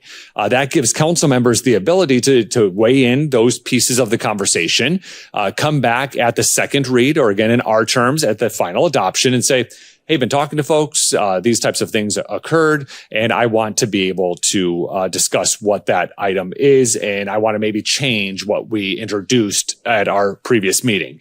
Council member makes that motion, it gets possibly a second, and it's voted on, and if 4 or more of the members of the council vote on that, now that becomes law, generally going into effect 30 days from the date of adoption. Those are the facts. That's how all of this happens. So in the particular question that Councilmember Diaz had asked us is when this item even came forward, it actually came forward from our planning session And in that planning session, council members brought forward things that they wanted to address. One of the items was to address the time of our meeting, to start it a little bit earlier. We used to start at 6 p.m. To start it a little bit earlier because the meetings were running long, and we have students that come to our council meetings. And I'm paraphrasing and trying to remember exactly the conversation from that time. We have students that come to our meetings, folks that work a traditional work schedule, and our meetings were getting long. So if they wanted to engage with us, they have the ability to do so.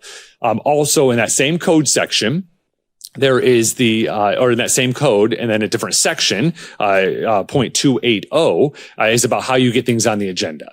The council had discussion during that meeting, and Councilmember Diaz is correct. The minutes reflect that the discussion was, let's move the meeting to 5:30. Let's keep the way we get things on the agenda the same way. That's how it went. Hit the news cycles. Whatever occurred. The next item for final adoption, it was noticed to the citizens and to the council that we would be talking about the same exact thing that we did in the introduction, Code Section Chapter 2.04.080 and Code Section 2.04.280. That allowed any member of the council to be able to have a discussion or make changes to the ordinance on either of those code sections that are in there. In this case, at the time, Councilmember Lane made that. It was seconded and approved, and that became now the new process for the council. So it was properly noticed on both the introduction and the final adoption. There were changes, which it's not uncommon to have changes between the two reads. I mean, that's how the citizens' engagement that we have or new information that might come to the table comes forward. But that's what occurred in that particular instance. Does that answer your question, Councilmember Diaz? Perfect. Okay. So can I continue? Yeah, please. Okay. So at that same meeting, and now Vice Mayor Lynn, but she was Councilmember Lynn, she brought up a good point about the ARPA funds, whereas if she wasn't able to get if we had this in rule in place at that time where she had to get a second and a third, she probably would not have got that on the agenda unless she would have worked with you, and she had worked with you for a year prior. So that's an example of that happening. I give you much credit. After the last meeting we just had, the previous meeting to this meeting, we came up to a 3-3 tie basically, and it could have just died right there. That's our ordinance, and then it's done. We're done talking about it. But I think you did the right thing. And you said, let's bring it up. We'll write up an ordinance mentioning going back to the 2 with some language. I actually wrote up more full transparency. I wrote a possible motion up the last couple of days. And then Mr. Mayor wrote up a possible motion also. And I read it when I walked in here, and we're almost thinking exactly the same thing. So I'm going to ask you if you give me after we have the discussion and we have public comment, that you give me the professional courtesy to make that motion, and I think we'll be in a good place. So that's it. Yeah, thank you, Councilmember Diaz. Yeah, so when it comes to getting things on the agenda, there's multiple ways to do it. So there is the opportunity, and the part that we're talking about right now is if a council member wants to get something on the agenda at the future discussion items at the end of our council meeting. You'll see that in action this evening if you stay for that portion. That's not the only way, though. There's ways for citizens to get things on the agenda.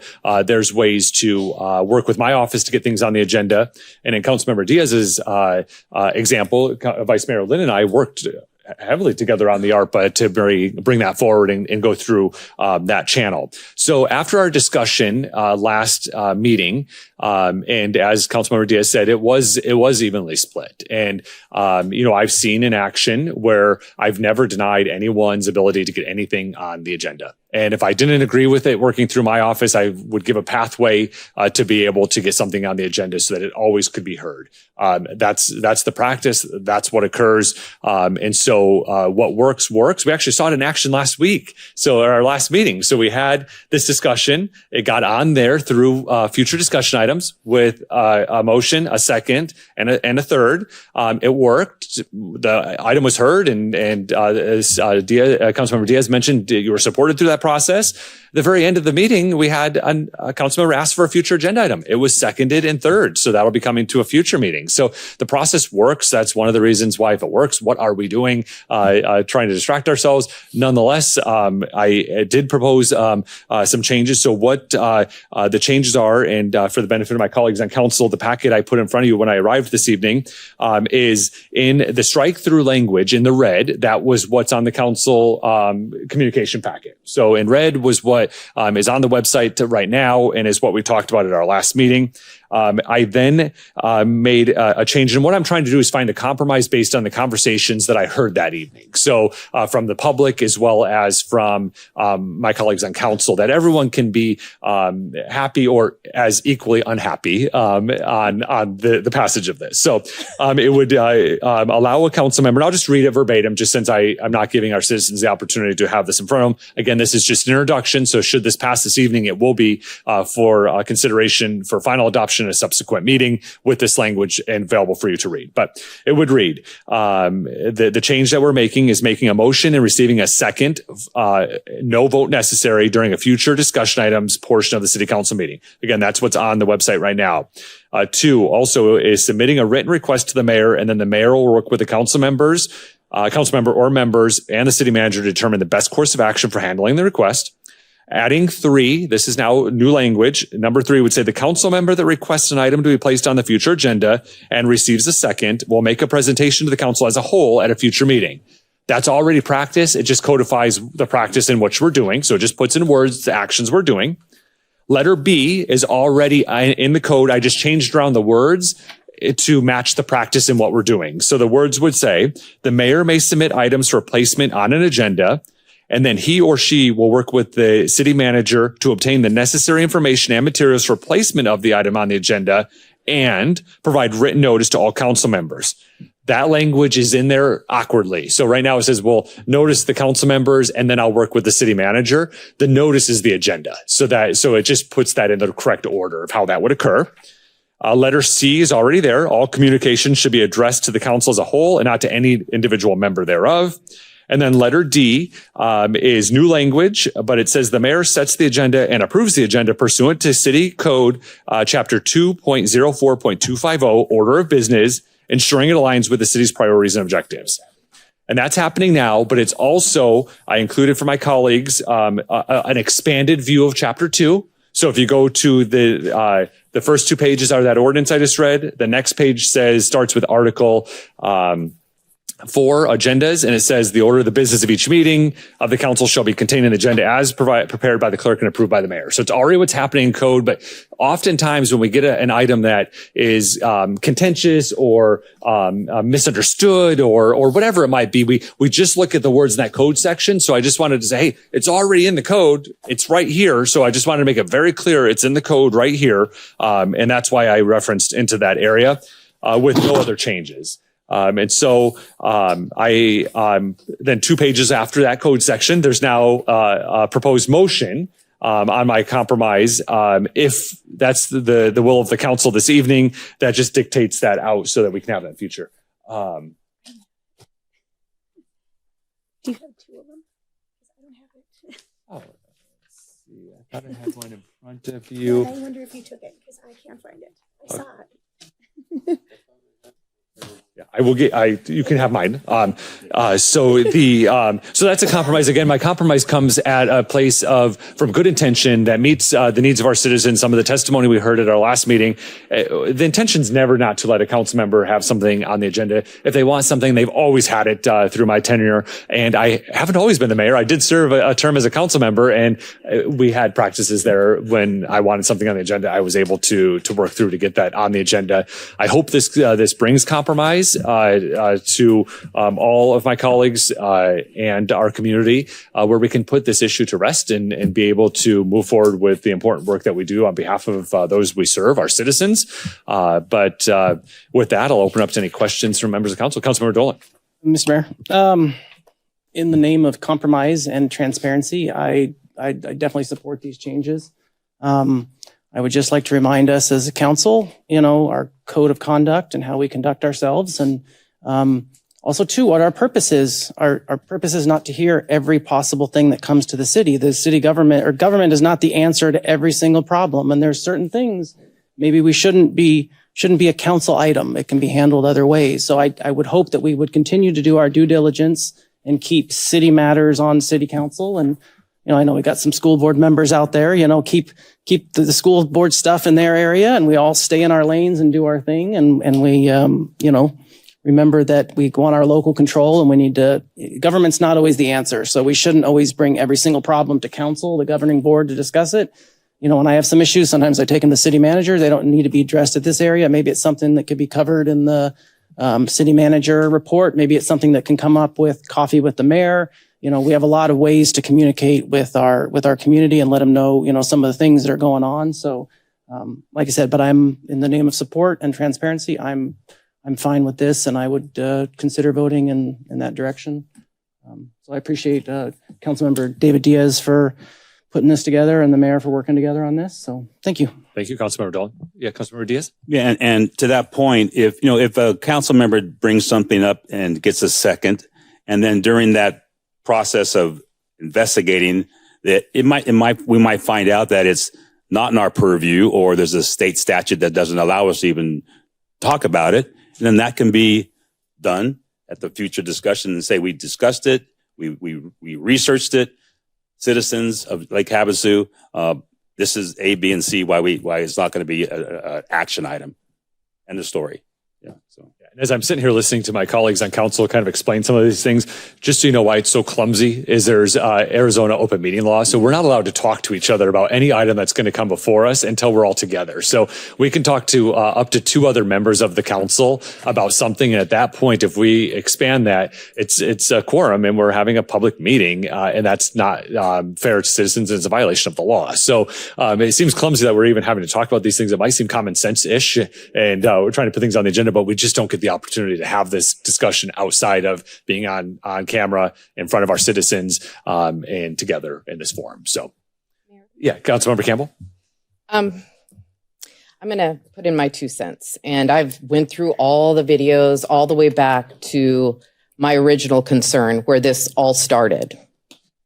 And I'm asking that if you want the council to be respectful of code items on the agenda, some matters of agenda items sometimes get way off, or we get blocked a little bit along the way, and it just adds frustration. And I'm going to give that example is most of us remember the water rate study, and the water rate study went out, the billing all went out, and everybody was shocked with these $10,000 bills and $5,000 bills. And I came up here and I motioned, Mayor, I motioned to stop the water rate study ASAP to get the water rates until we can get this under control. I was never even offered a second or a call for a second. What I was offered was my mayor explaining to me, this isn't the time, this isn't the place, you can't motion to do this here, we have a plan. And if you go, it's on public record, the video's right out there to see. So this comment about I've never blocked, I've never done anything, that wasn't true. I had spoke with tons and tons of constituents, and they were very upset about the water rate study. And there was a confusion with the study that they were even getting hit with flow rates. I was told, well, we're going to hire the consultant back to address this problem later. I said, please, can it be right away? Can we do this right away? This is detrimental to the multifamilies in this community. And you said, yes, we'll do it that way. Again, then I asked the city manager about it, and he handed me the 2019 agenda item that stated at the end of the day, the manager and the city manager has the right to stop the agenda item. I did never get a second because I was never offered. It wasn't even offered. You never said, are you going to call for a second? And then we have a discussion. We went right in discussion where you told me I shouldn't be doing this now. It's all on public record. I didn't want to do this, but I keep hearing over and over, you've never stopped me on anything. And you stopped me on that one. And then Michelle used an example the other day with the trees. And I don't care too much if we bring the item of the agenda about trees up. We were just going to see how it played out a little bit. And fortunately for us, the staff jumped on board and they presented a beautiful video for you guys. I was hoping you were going to play it today, but they didn't. But Michelle asked the question. She called first for I motioned. I got a second. Michelle just asked, can I ask Councilwoman Campbell even what trees? And you said no. So what I'm trying to say is I want equal respect up here. If I ask for a motion, I don't need to be blocked. Do I get a second? Then we can go to discussion. So then we can go through the process. Or is it when Nancy wants to bring an item to the agenda, it's a discussion or a debate before I even get a second or a third. So I just want equal respect with this. And I just wanted to be heard. So it has happened to me. I've asked for other agenda items. They never moved forward. And to tell you the truth, I don't think I'd even see the trees showing up because there's no discussion of that either. But in the meantime, thank you to the staff for doing such a beautiful video. I appreciate it. I'm rescinding my motion, if you don't mind, to discuss trees at this time, but I appreciated you guys' first and second. Thank you. Thank you. So you laid out a few things. I just have to clarify. So I am bound by state law, and I can't allow an item that's not on the agenda to be discussed. So we can't have any clarifying points. If someone wants something on the agenda, you ask it a future agenda item, you get a second and third. That's the current code. We can't have a discussion there because we didn't afford the opportunity for citizens to be in the room that might have thoughts on that as well. That's state law. That's not me blocking someone or saying no. And I'm sorry that if you think me upholding state law is blocking you, I apologize for that. When it comes to the rate study, and I'm just quickly, just so I can clarify, because there's a lot of ears in the room, and those listening, we're getting off topic a bit. So, but when that happened, it was already done. The action of the council was taken at the previous meeting of the water rates. And anytime we increase a rate or a fee in Lake Havasu City, there's a 60-day posting period that's required, and there's state law that's part of that. I can't just unilaterally. I don't care if the whole council says we're going to redo. We have to wait a 60-day period. So again, we can't get into debate now. It's not really on the agenda we're veering, but there's things around that. And I would be more than happy. This is the first I'm hearing about that. You felt that I blocked you. I apologize if you ever did feel that way. Never my intention. I just am following state law and city code. And that's all I'm looking to do. But again, we don't need to debate it here. Just you had your opportunity. I just wanted to clarify some points there. So clarification. Are you saying that if I get it at the end of the day, at the end of the meeting, and it says, do you have any future agenda items? Do I have the right, like I did last time, even if it was, I want to have a discussion or action item to stop the water rate study, and I would have at least had the opportunity of getting a second, and then later with the staff, we could have been discussed what you were talking about, because all I know is the citizens begged me to do this. They begged me to do it. I spoke to everybody about it. That's it. But again, this is a debate, but it's still within the agenda item that we are talking about. And if we're going to do compromises here, I have kept my mouth shut up to this point, and I have heard over and over that nothing's like that has ever happened. And I have proof that it has. So what I'm asking is, if somebody on this board wants to do an item for discussion, isn't it the proper protocol to wait for a second before you go into explaining why or why not we can't do it?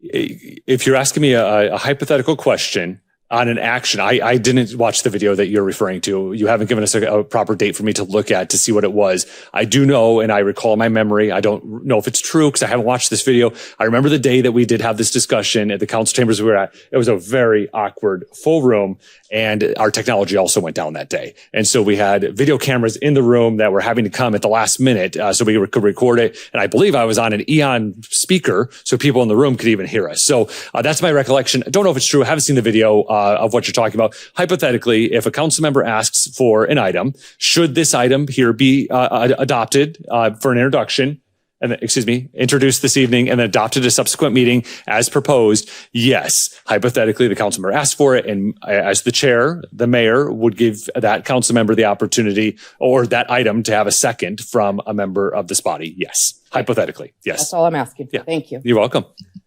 Are there any other questions or comments before we open the public hearing? Mr. Mayor? Yeah, Vice Mayor Lynn. Yeah, I just want to clarify. If something like that does happen, like we've talked about this in past, things were out of our jurisdiction, is it possible, just so that the community knows, if it's just some topic, I don't know, say it's something right now that's going on in federal government and someone says, put this on there, they get a second, and then later on we have a meeting with you or the city attorney and says, we can't do that. Can we still come back and at least let our constituents know that this is a reason why it's not on the agenda? Are we allowed to do that? Yeah, so in a situation like that, there's a variety of ways. So depending on what the item is and what it might mean, there's lots of ways to do that. One is potentially Mr. Knutson, through his city manager report, might say, hey, we had some discussion about dead trees at one point, and here's a video that our staff created, and that's a solution. There might be another time where, let's just have the agenda item come forward, and we'll bring the item forward to say, hey, we don't have any jurisdiction. So sorry that we brought you all here and convened you for this item. We don't have anything to do, and so sorry. And so it just depends. But we would have that discussion. That's what this code says, is that you then would work with the mayor or city manager, depending on what avenue you so chose. And if that was what the amicable reasoning was, then certainly we can go back and have clarification through a number of channels for our city manager or our citizens to realize what happened. Okay, I just wanted that clarification, because sometimes if that happens, our constituents might just think, oh, they did that behind closed doors because they like to say that a lot, or, just these things. And I just wanted to be really transparent that there's a reason this didn't come back on the agenda, and we can explain to them. We may know, but they don't always know what the information that we get. They don't get the emails from the city attorney or the city manager saying, hey, you can't do this. They don't get that.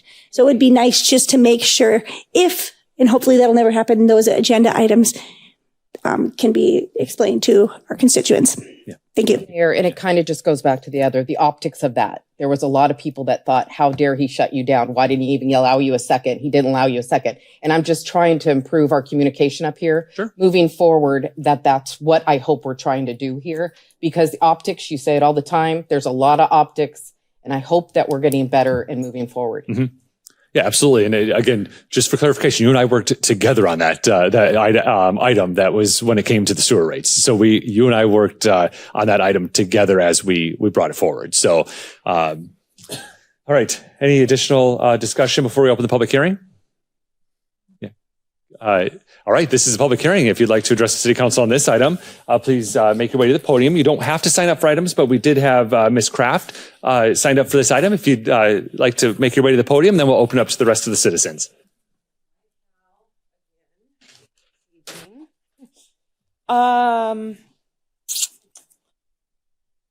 David Diaz, you said you're comfortable. You've read the language that Cal has given you, yes, and you're good with that. I just want to clarify: are we saying that we are staying at a second? Yes. And then it's going to get voted on? No?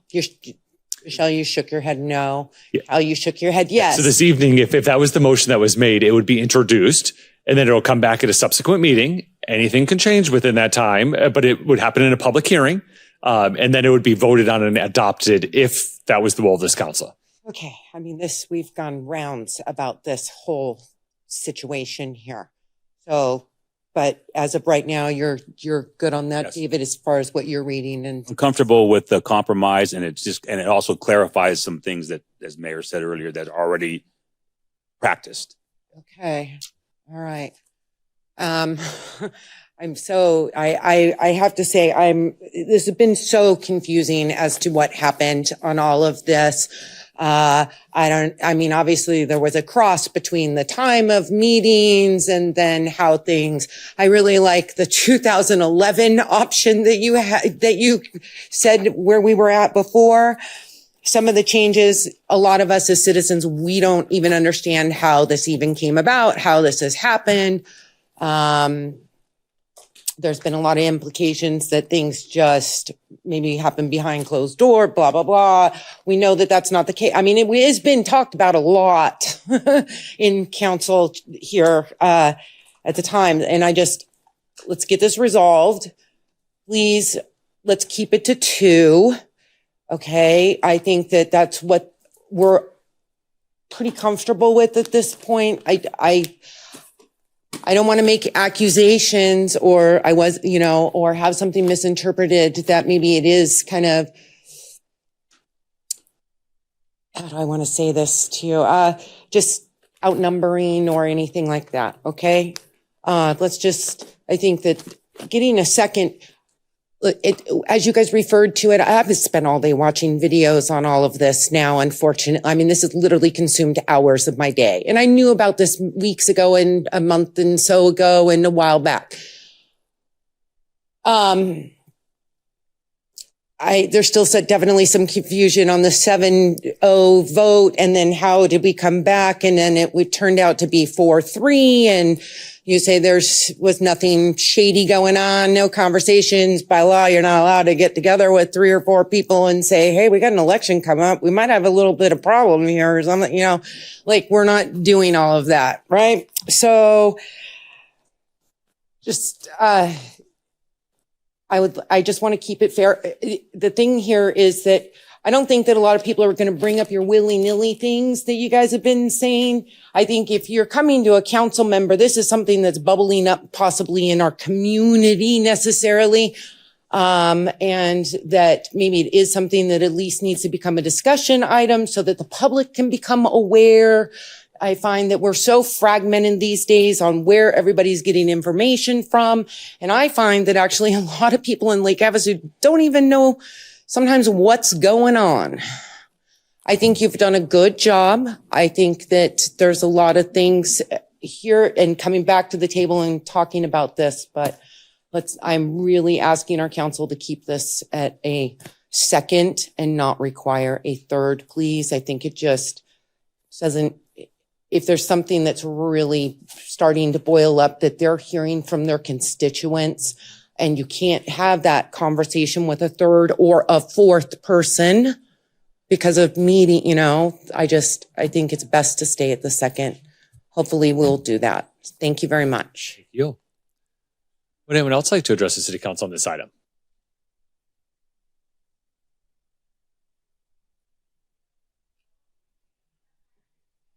Good evening, Mayor, Council. I really want to thank Ms. Campbell for bringing up the video that was posted to Facebook the other day, because 2 days after the previous council meeting, I saw the video posted about the trees, and that video still confuses me. I don't understand everything he was saying. And when she brought that up, I just didn't know if because you guys created that video, if that meant now you were going to use that video as a reason to not have the discussion on the agenda. Like, I don't need to discuss it now because we posted the video on Facebook. And so everybody knows what's going on with the trees. So why put it on the agenda? I am hoping you're still going to discuss whatever it is the tree issue actually is, and not let just the Facebook video, social media video be the answer to that. Also, I thought last meeting was the introduction, but it was not. Okay. So not last week, but the previous meeting was, what was that considered? Yeah, so this is where some of the confusion comes into play. So when a council member goes through the future agenda item section of the agenda to get something on the agenda, we cannot have a discussion at all about that item until we come as a whole. So when it came together as a whole, that's where we had discussion about what we wanted to do. What action does this body want to take? And that's when we gave direction to the city team to come forward with an introduction to have it be a request with a second. Okay. The first meeting was a discussion. If we wanted to do if we wanted to do anything at all with that item. Okay. That's what. So then this time it's the introduction. Correct. And then the next meeting will be the adoption. The adoption. And to confuse things even more, if you work through my office, it generally will come to us as an introduction. So because we would have already had the background of what the council member's thinking about, and it would come as an introduction, and it would then have a public hearing with a subsequent meeting for final adoption. So instead of 3 meetings, it would be 2 meetings. Okay.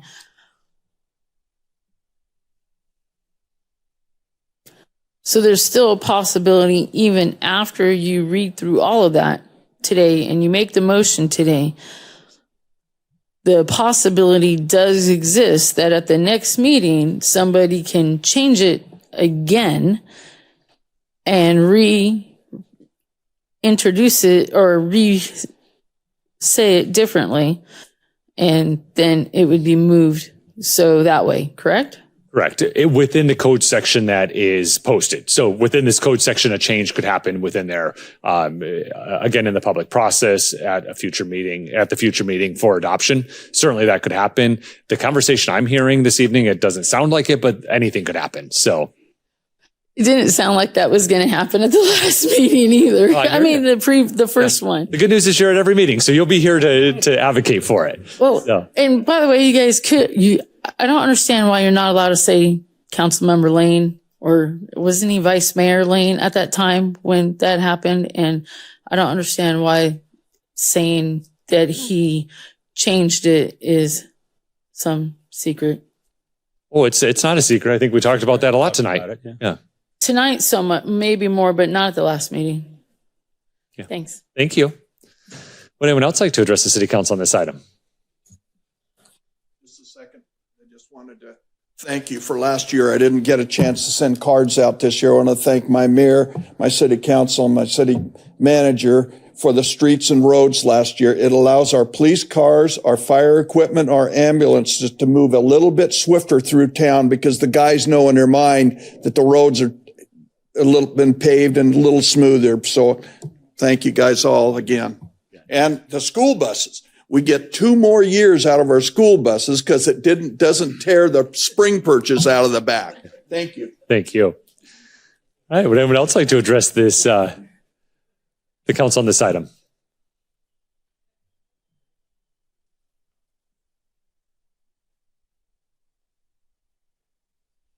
Good evening. In conclusion, I think it's a wise move to move it from 3 to 2 motions. I know each one of you individually, you are all reasonable people, and it's really nice to see that as a collective body, you can come to reason and make this happen. Thank you. Thank you. Would anyone else like to address the city council on this item?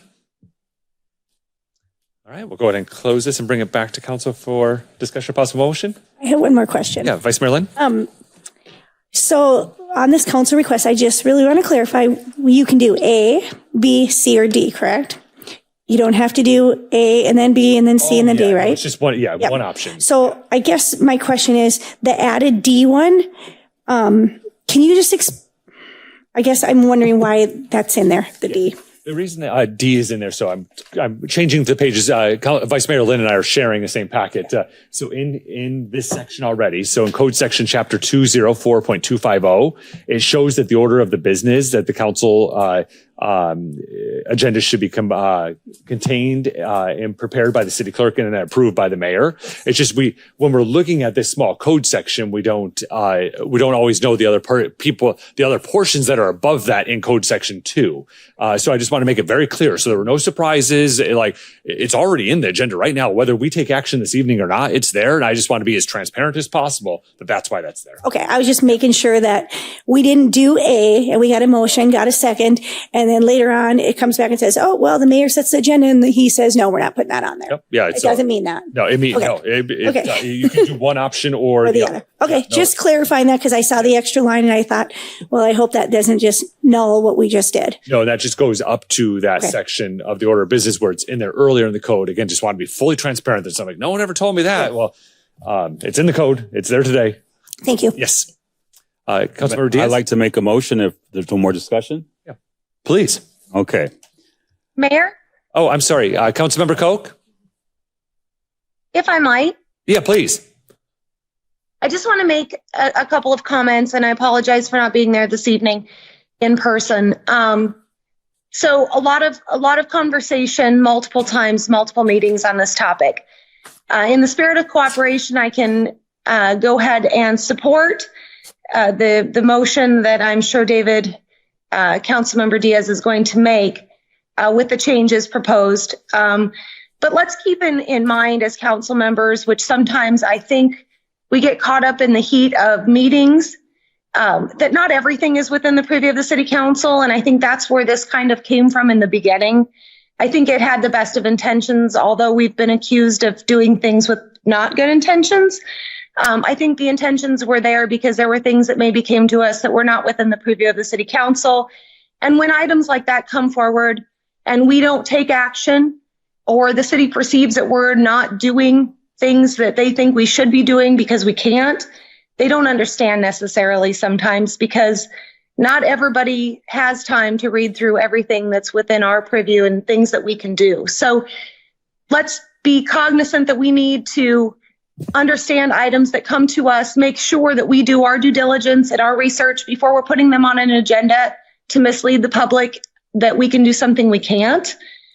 And to understand that I think the council's all there for the better interest of the city as a whole, and it's never been an intention to be keeping anyone from having anything on the agenda or keeping someone from being able to do something that they believe in. And so I said that last time. I just want to reiterate it again, and I can be in support of this at that time.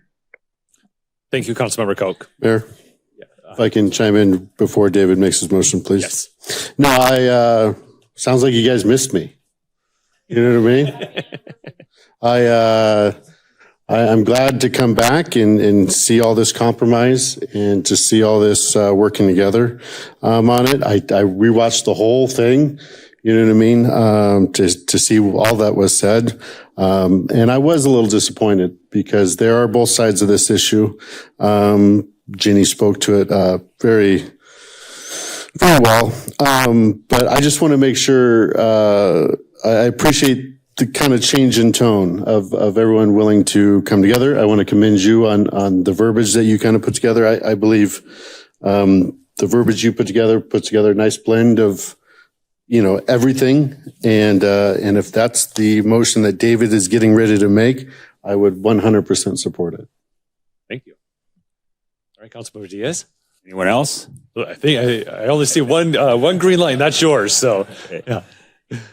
All right, I move to introduce ordinance number 25-1353, amending City Code Section 2.04.280 with the following additional changes.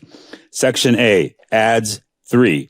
The council member that requests an item to be placed on a future agenda and receives a second will make a presentation to the council as a whole at a future city council meeting. Section B, reworded to read, the mayor may submit items for placement on agenda, and then he or she will work with the city manager to obtain the necessary information and materials for placement of the item on a future agenda and provide written notice to all council members.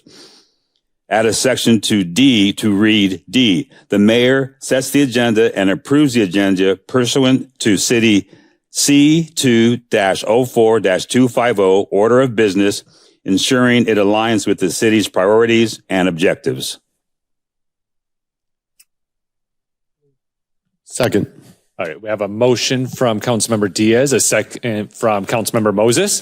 Is there any additional discussion? We're ready to vote.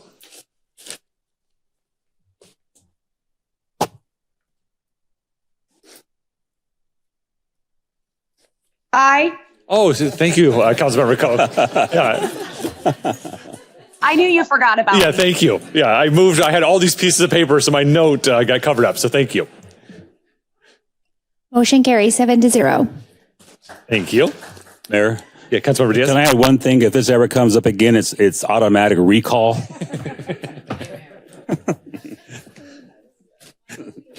All right. I know. All right, so our next item is item 7.5. It's professional services agreement for the pre-construction services for construction manager at risk, CMAR, for Fire Station number 7 project to Wilmeg Construction, Inc. Good evening, Mr. Porter. Good evening, Mayor and Council. So tonight I'm bringing forward the pre-construction services agreement for approval. This is for Fire Station 7. We have hired Perlman Architects previously. They're about 30% complete with our plans, and now we're ready to bring on the contractor that we've interviewed and qualified for the project, and then they would be coming on now to assist us through the rest of design and prepare us for going to permit. Hey, Mr. Porter, could you bring the microphone just a little bit closer to you? Yeah, thank you.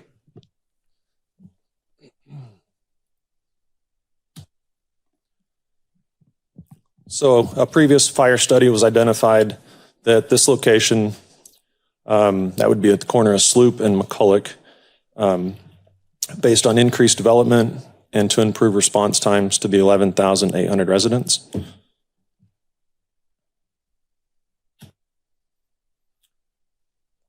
The CMAR Station 7 project, the pre-construction services will include help in cost estimating, construction phasing plans, value engineering and constructability, the subcontractor selection, project coordination with architects and stakeholders, and then a final GMP, which is a guaranteed maximum price for the construction project. Then finally, permitting assistance once we've agreed to a guaranteed maximum price. The request for statements of qualifications was put out, and then we interviewed the 3 firms that responded to the RFSQ. After we interviewed, we then scored and ranked these 3 firms by our selection committee. Willman Construction, Inc. was selected as the most qualified. After that selection process, we've negotiated pre-construction services for the CMAR for this construction project. This is just an example of like what a typical plan might be that they come up with for phasing of the construction site, something that they're going to help us with through these pre-construction phases. The pre-construction agreement, it's for a term of 8 months. This pre-construction professional services fee came in at $59,839. So I move to award the pre-construction agreement for professional services for the CMAR to Willman Construction, Inc. in the amount of $59,839. At this time, if you've got any questions. Thank you, Mr. Porter. Are there questions from members of the council? Sure. Yeah, Councilmember Moses? Yeah, I was, am I reading that right? Does that mean we're going to have Fire Station 7 in 8 months? No, not at all. So in 8 months, we would have plans completed and we would be submitted to the city building department for optimistic, I guess. No, I just I want to throw my support to the CMAR approach. It came out really, really good with this beautiful building we're in right now. We came in on budget and on time, so I couldn't support these efforts more. And I'm going to join my 2, safety guys out there in the crowd of just saying how excited I am that this is moving forward. So thank you for bringing it, Mr. Porter, and thank you, Mayor. Thank you, Councilmember Moses. Councilmember Diaz? I concur. A very job well done. I do have a question though. But when is the citizens are asking? When is this thing going to be built? When we have a guesstimate? Yes. So we would be planning for construction to start at the end of this calendar year, and then it would be about 12 months of construction. So we're shooting for the end of year 2026. Okay. Thank you. Mayor? Councilmember Campbell? First question is, what do we have in the budget, or what have our capital, long-term capital, what does our CIP look like? What is the dollar amount that you perceive we're going to get this in? So we have approved in the budget $6 million.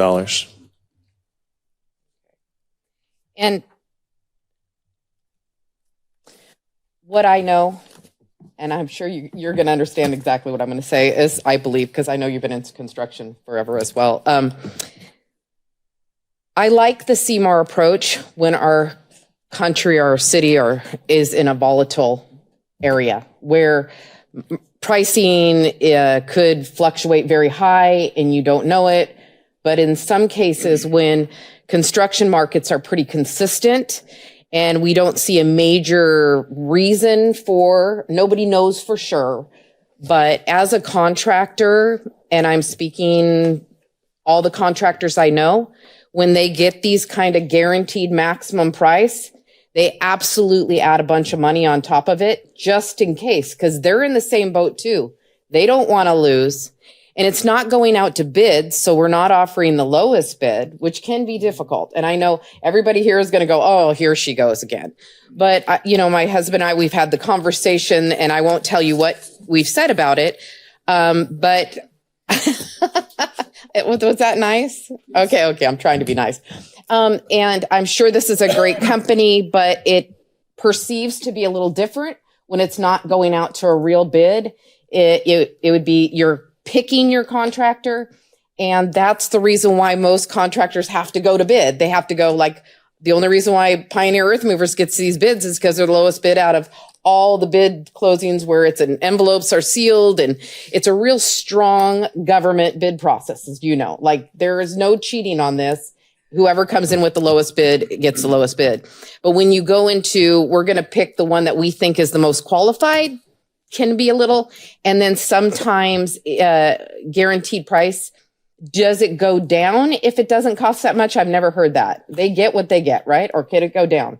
No, it goes down. It's a guaranteed maximum price. Okay, guaranteed maximum price. Yes. And part of the benefit of the GMP and working on a CMAR project like this is we do get to lock in prices, where traditionally, market goes up every single year. There's, it'll be more next year no matter what. But through this process, we're working with the actual contractor, not just with an architect. So as far as value engineering through this whole process, they're right there by our side saying, tilt up concrete is this, here's your benefit.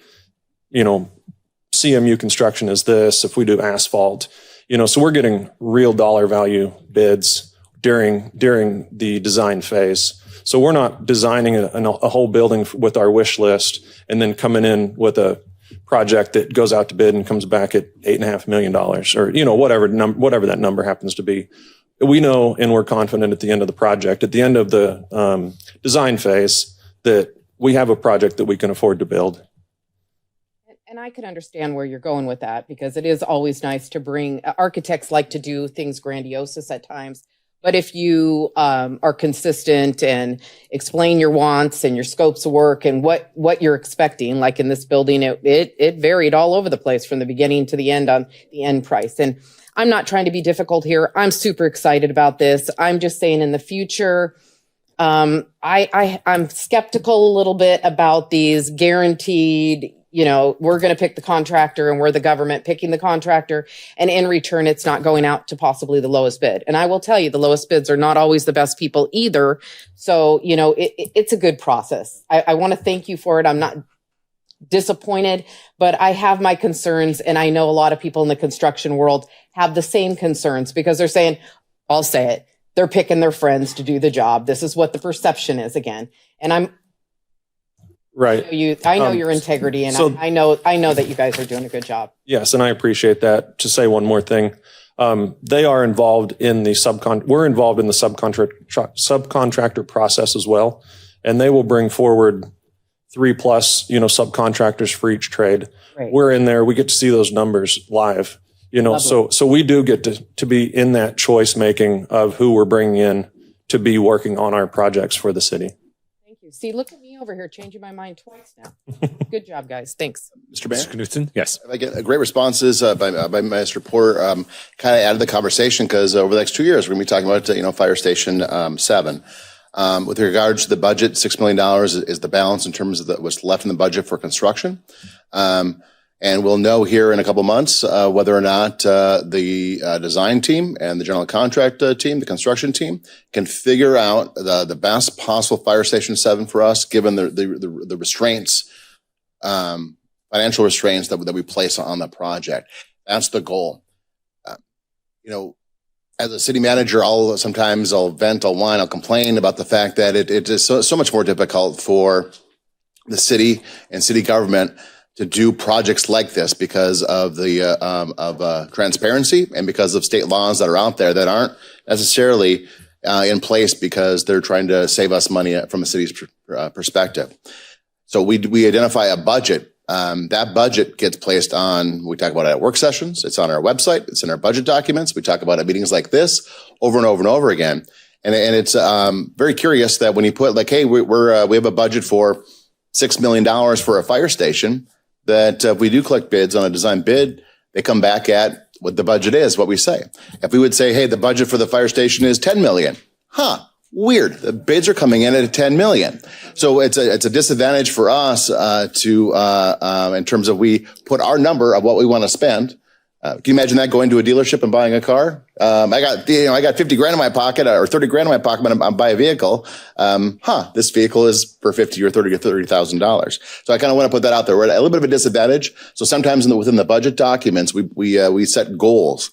So the goal now is that we'll get the design team in the same room with the general contractor, and we'll tell them your budget's $6 million, figure it out. And then they're going to have to justify to the chief, to the engineer group, to the project manager, Mr. Porter, and others that if we want to look at that any differently. So but we need to start off on that page, right? And we go through the selection process. We collect the proposals. That is when I'm on the selection committee, that's what I'm telling the people that are interviewing. Is the budget is $6 million. Can you get it done for $6 million? And that is my question. I want to hear the response, right? So I want to put that out there because, again, conversations are coming in terms of the budget. So if it comes back at, a number more than 6, we'll have to have that conversation, but that's not the goal.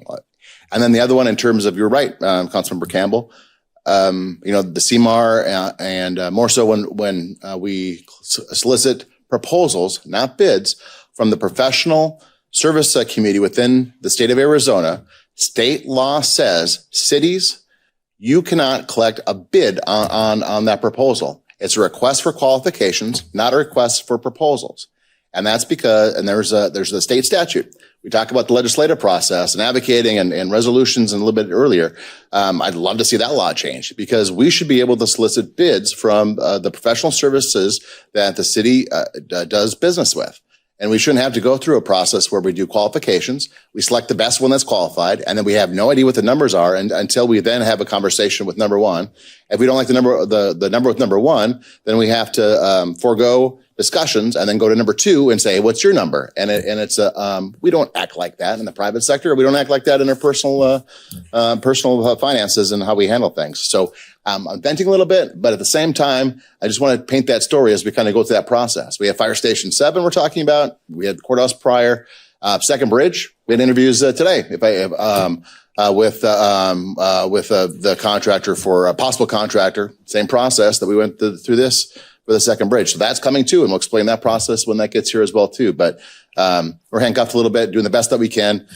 We want the best possible fire station, and we want to maximize the taxpayer dollars the best we can, despite state law and some of the restrictions that are out there. So thank you. Thank you, Mr. Knudsen. Thank you. And I actually understood that one. Just kidding. Vice Mayor Lynn? Mr. Mayor, I don't want to be ignorant here or anything because I have been advocating for this fire station since 2014. But can you just explain for me, I had to look it up, and for everyone else, what a CMR is?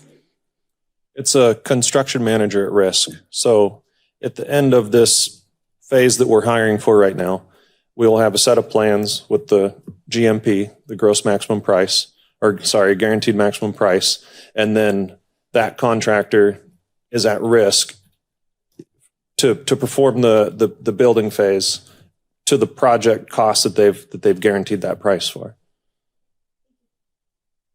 Right.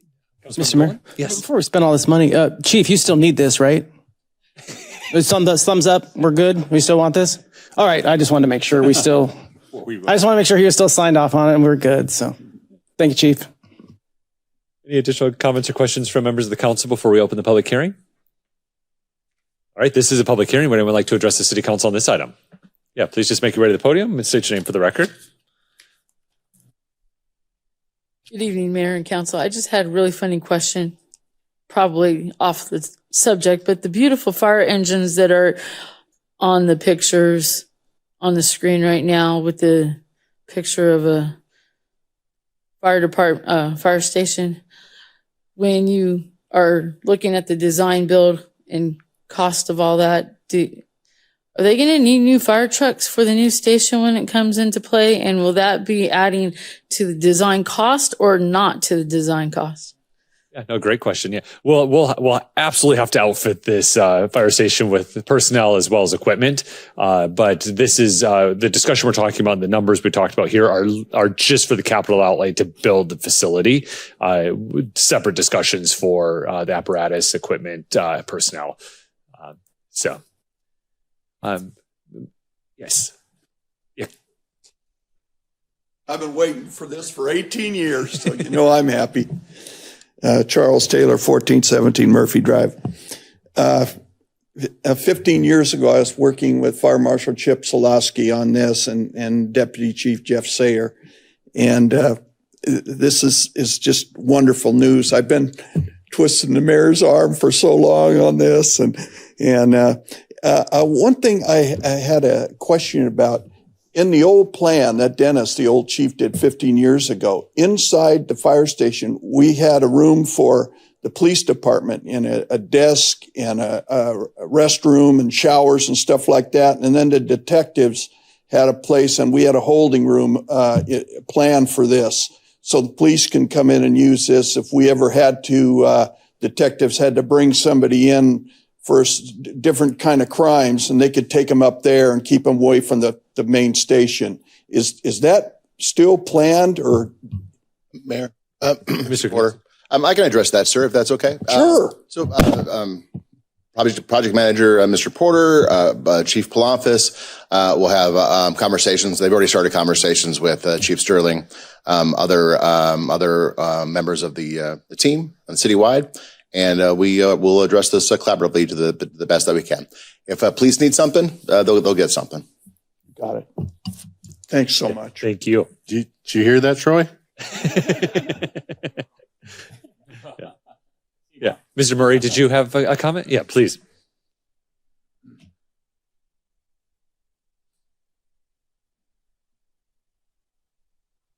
You don't know me. Tim Murray. I'll be 75 on Friday, so don't mind the age. Happy birthday. Thank you. Happy birthday to you. Yes. Great project. Continuous improvement. That's what it's all about, right? Public safety is the primary focus of what you all do, right? Police and fire. Great job. Why so long? I just don't understand why I came here in 2017. Let me just go back to then. I drove by there and somebody said, oh, that's where the new fire station is going. Here it is, 2025. Why so long from today until it's getting completed? I just don't get it.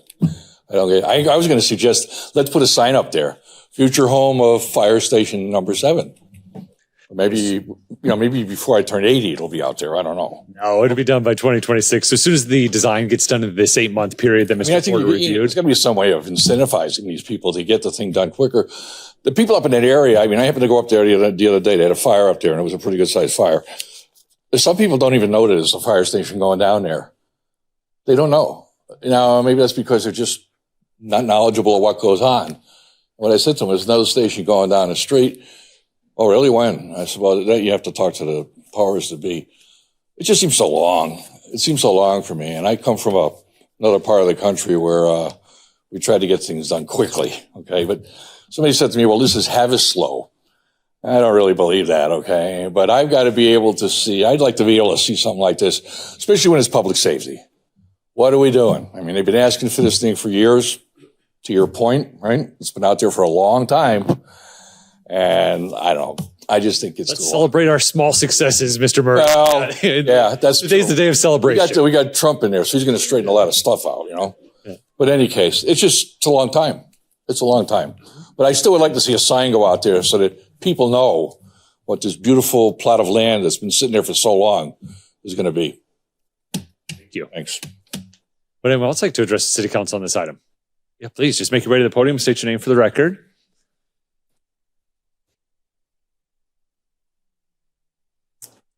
Patrick Willett, resident. My question for the firehouse is, how many square feet is the firehouse going to be? And is it just me, or does $6 million seem extremely high for a fire station? When I had a bid for a RV garage, it was like $100,000. How many RV garages you could build out here and put fire trucks in them? But it just seems to me like per square foot, what would be the price per square foot? Thank you. Chief, is it 20,000 square feet? Chief, if you could make your way to the microphone, please, for those at home. Then, Chief, can you talk about what the difference between an RV garage and a fire station in terms of exhaust systems and the equipment that's inside of there? The thing is, those are just great questions. I was waiting for our planning session to bring this forward, but I don't want to spoil it with pictures. But we've worked long on this design, and it's a functional station. It's there to service the community in that area, and the square footage is just under 12,000 square feet. So the thing is, we've already done a lot of research on the non-committals of this. We priced this out. We went to a station design conference in Phoenix, where these are contractors that just build fire stations along with other cities that have built fire stations. So we're doing our due diligence to make sure that the price matches our needs, not our wants. And the thing is, it's going to blend in with the community. It's a satellite station that is going to function to service that area. I will have more information at the planning session to reveal what the elevations are going to look like, what the picture is going to be like. The thing is, this just takes time in planning. I mean, we had our comprehensive study to really look at all of our station locations and what services are provided throughout the city to make sure that our stations are in the correct location. And this is the correct location to service that area because we had a gap. And this is going to fix it. The thing is, when we went to the station conference, this particular station in other areas would be double. I mean, we'd be looking at double the price for the station. And Chief, could you talk about what is the difference between an RV garage and a fire station? Absolutely. The construction is a little bit different because it's a commercial/residential. The commercial aspect of it is our apparatus bay that needs to be built with either block or concrete. So it needs to withstand the longevity of being there for 50 years. That's our projection. Now, obviously, we still have to maintain it, but it is a little bit of a different construction. That's going through the CMAR price. We're going to look at the best price possible with obviously local contractors, subcontractors building this. So this is a community fire station that's going to be built by community, even though we have an individual coming out to manage the project. But I want to say we've done a lot of research. It does take time. Mayor, our projection is December of 2026. We already have the apparatus for this. This was built into our replacement program when I started here, when we needed to start replacing our vehicles and refurb. So the vehicle's waiting. We still have some staffing, but we're working through that. But the thing is, we've planned this for a very long time, and I still love the questions, but it's a commercial building with a residential aspect because this is the home that's going to house our firefighters to serve our beautiful community. So I hope I answered, didn't spoil too much. One difference that sticks out in my mind, you didn't mention it, but recently the council approved a purchase for exhaust mitigation within the bays of the current fire stations. So I'm assuming the new one has things that an RV garage doesn't have that we have to have. Yeah, and the thing is that it's a lot bigger RV garage because it's housing apparatus that is a lot heavier, and it needs to be built to withstand the weight. And we are focusing on storage. We lack storage. Most of our stations are 2-station bays. This one is 3 up front, 3 in the back, because we want to keep our $1 million apparatus out of the heat instead of sitting outside. So we really planned a lot in regards to the design of this, and it's working really well with Perlman, and bringing on Wilming is going to be a great addition. So I'm excited. I'm excited for our community. It's going to be a great addition to that area to serve the entire city. Yeah, thank you, Chief. Thanks. All right, would anyone else like to address the City Council on this item? All right, seeing none, we'll close the public hearing, bring it back to council for discussion or possible motion. Mayor, motion. Yeah, please, Councilmember Moses. Move to award the agreement for professional services for the CMAR pre-construction services for Fire Station 7 to Wilming Construction Incorporated in the amount of $59,839. Second. We have a motion from Councilmember Moses, a second from Councilmember Dolan. Is there any additional discussion? Seeing none, we're ready to vote. Councilmember Koch? Aye. Thank you. Motion carries 7-0. Thank you. All right, item 7.6 is bid for the aeration system replacement at the North Regional Wastewater Treatment Plant to Felix Construction Company. Mr. Fernando. Good evening, Mayor. Good evening, council members. The aeration is the introduction of oxygen into the wastewater, enabling the growth of the bacteria that consume organic matter and breaks down into harmless products. In this process, AI is pumped into a tank containing wastewater, where it mixes with the liquid, allowing oxygen to dissolve and become available for microbes. At the North Regional Treatment Plant, we have 2 aeration basins that can each treat close to 2 million gallons at a time. The current system, which includes diffusers, headers, piping, and brackets, had been in place since 2006 and needs replacement. A request for proposals went out and 7 replies were received. These proposals consisted of direct replacements as well as alternates. The evaluation committee analyzed these proposals and recommended awarding project to Felix Construction Company for the amount of $596,548. Thank you. Yeah. I will answer if you have any questions. Yeah, thank you, Mr. Fernando. You didn't bring pictures this time. No, I knew it's going to take a long time to today's meeting, so I made it shorter. Okay, yeah, perfect. All right. Any comments or questions from members of the council? Mr. Mayor, just one quick. Vice Mayor Lynn? Yes. How long is it going to take to replace this? Because you're telling us it's at its end of its life. So. Yeah, we have to empty these tanks before we replacing, start the replacement. So I would say it will take at least about 9 months. We're safe though? Yes. Okay. Yes. Thank you. Are there any other questions or comments? All right, this is a public hearing. Would anyone like to address the city council on this item? Pictures would have made you more popular. All right, we'll go ahead and close this public hearing. I don't know about that. Bring it back to council for discussion or possible motion. Mr. Mayor? Councilmember Dolan? Motion. Please. I move to award the aeration system replacement project to the North Regional Wastewater Treatment Plant to Felix Construction Company in the amount of $596,548. Second. We have a motion from Councilmember Dolan, a second from Councilmember Moses. Is there any additional discussion? We're ready to vote. Councilmember Koch? Aye. Thank you. Motion carries 7-0. Thank you. And then our final public hearing of the evening is item 7.7, bid for replacement of monitoring well NP number 12 at the North Regional Wastewater Treatment Plant to AZCA Drilling and Pump Inc. Mr. Fernando. Next time I will bring some pictures. Yeah. At the North Treatment Plant, we have our reclaimed water injection area where we have 13 wells to monitor the underground water. According to ADQ permits, 5 of these wells are designated as point of compliance. That means we have to sample these wells and test it for designated parameters. Well number 12, we call NP12, is one of these compliance points. We can't collect any samples from NP12 because the inside the well is collapsed. ADQ has requested us to drill a replacement well within 50 feet of the existing well. The lowest bid was submitted by ASCA Drilling and Pump for $144,250.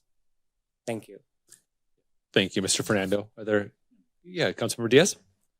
I had a constituents ask some questions, and I think I know the answer, but this item and the last item, they're already in the budget. This has already been approved in the budget, this money we're spending. Yes. Correct? Yes. They are under supplemental. Thank you. Are there any other questions or comments from members of the council? I don't know if I missed it and I'm not seeing it over here, but I could be wrong. Where is this well located? It is located close to the North Treatment Plant. The North Treatment? Yes. That's next to the airport area. Okay. Yeah. Thank you. Thank you. All right. Any other questions before we open the public hearing? All right. This is a public hearing. Would anyone like to address the city council on this item? Seeing now, we'll go ahead and close the public hearing, bring it back to council for discussion of possible motion. Yeah, Councilmember Diaz, I'd like to make a motion. please. I move to award the bid for drilling a replacement for monitoring well NP-12 at the North Regional Wastewater Treatment Plant to AZCA Drilling and Pump Incorporated in the amount of $144,250. Second. We have a motion from Councilmember Diaz, a second from Councilmember Dolan. Is there any additional discussion? Seeing none, we're ready to vote. Councilmember Koch, Aye. thank you.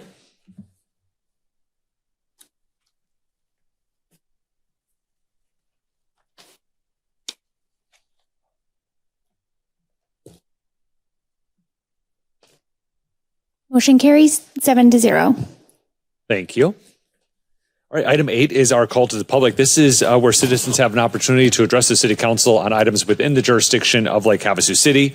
Your comments are limited to 3 minutes. There are countdown clocks on the screens around the room.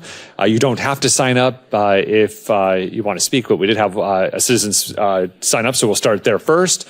We ask that you do address the city council, so please make your remarks towards us. And if we can't respond, can't have a two-way conversation, but if there is criticism, we can make a comment to that. So, Mr. Jazero, please make your way to the podium, and then we'll open it up to other citizens that may want to address the council at this time. Thank you. Joan DeZero, Mr. Mayor, Council, and staff. I'm here tonight as the first Vice President of the Lake Havasu Republican Women's Club. Also here this evening with us is our Director of Caring for America, Ganelle Cruz. First, we want to thank all of you for all the hard work you put in for us every day. We have a beautiful, safe, and fun city. As Republicans, one of our core values is that we should not expect government to do everything. God has told each of us that we have a responsibility to look out for each other and help lift those that need help up in the most difficult times. Toward that end, our club, besides our political duties of finding good conservative candidates and helping them in their campaigns to be elected, have worked hard to help our community and wanted to share this information with you this evening on what those efforts have resulted in achieving for the city in 2024. We call these programs Caring for America, and our members volunteered for all types of nonprofit organizations in the city and gave 10,818 hours of volunteer time. At Arizona minimum wage, that's $159,000 in saved wages. We adopted 150 forgotten seniors to the Salvation Army and fulfilled their Christmas wish list, totaling approximately $10,000 in gifts. We gave Haven Family Resource approximately 220 pairs of pajamas.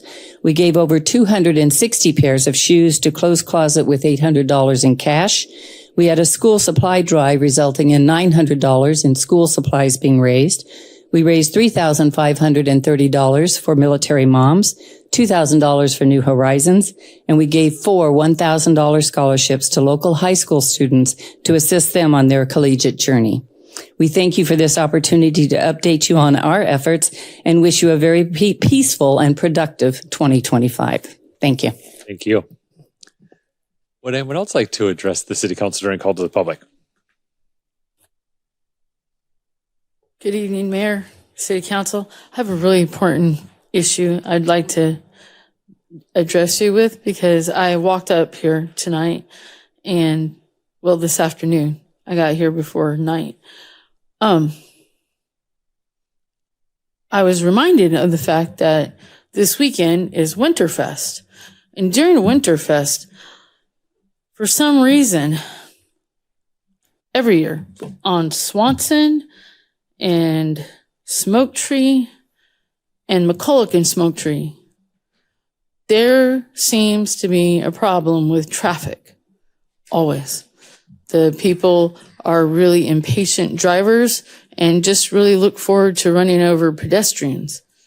And it's kind of not a cool thing. And I know in the last couple of years, I have made mention of that after Winterfest. And I realized today, walking up here, Winterfest is this weekend. I should be mentioning that to you today instead of in 2 weeks when Winterfest is past. I would just like to state that the safety of the citizens of Lake Havasu and the pedestrians are really, really important. And pedestrians really do matter and not everybody has the luxury, or actually some people just enjoy walking. And the citizens of Lake Havasu really need to learn how to drive safely around pedestrians and be patient, because you're in a car. It goes 60 miles an hour in like 2.2 seconds. The person walking does not always walk that fast. You can be a little patient. And then 2, I was wondering if maybe perhaps the city could put lights at the crosswalks in those areas, like the temporary lights during the night, for late evening or whatever, when it's harder to see, because there's a certain point in time where it becomes harder for the drivers to see the pedestrians. And perhaps putting lights up at Smoke Tree and Swanson, and maybe even Smoke Tree and Mesquite. I'm not sure, because I never have to walk that way. There might be other people who do, though. And just like to make that recommendation. Thank you. Would anyone else like to address City Council during call to the public? Mr. Mayor and Council, I want to commend and thank the council members and the citizens for having such a comprehensive, robust, and civil debate tonight. It was an absolute pleasure to watch. Too often I come to these meetings and there's no participation, no conversation, and I often wonder if anybody's even paying attention. Tonight's meeting was a 10. Thank you. Thank you.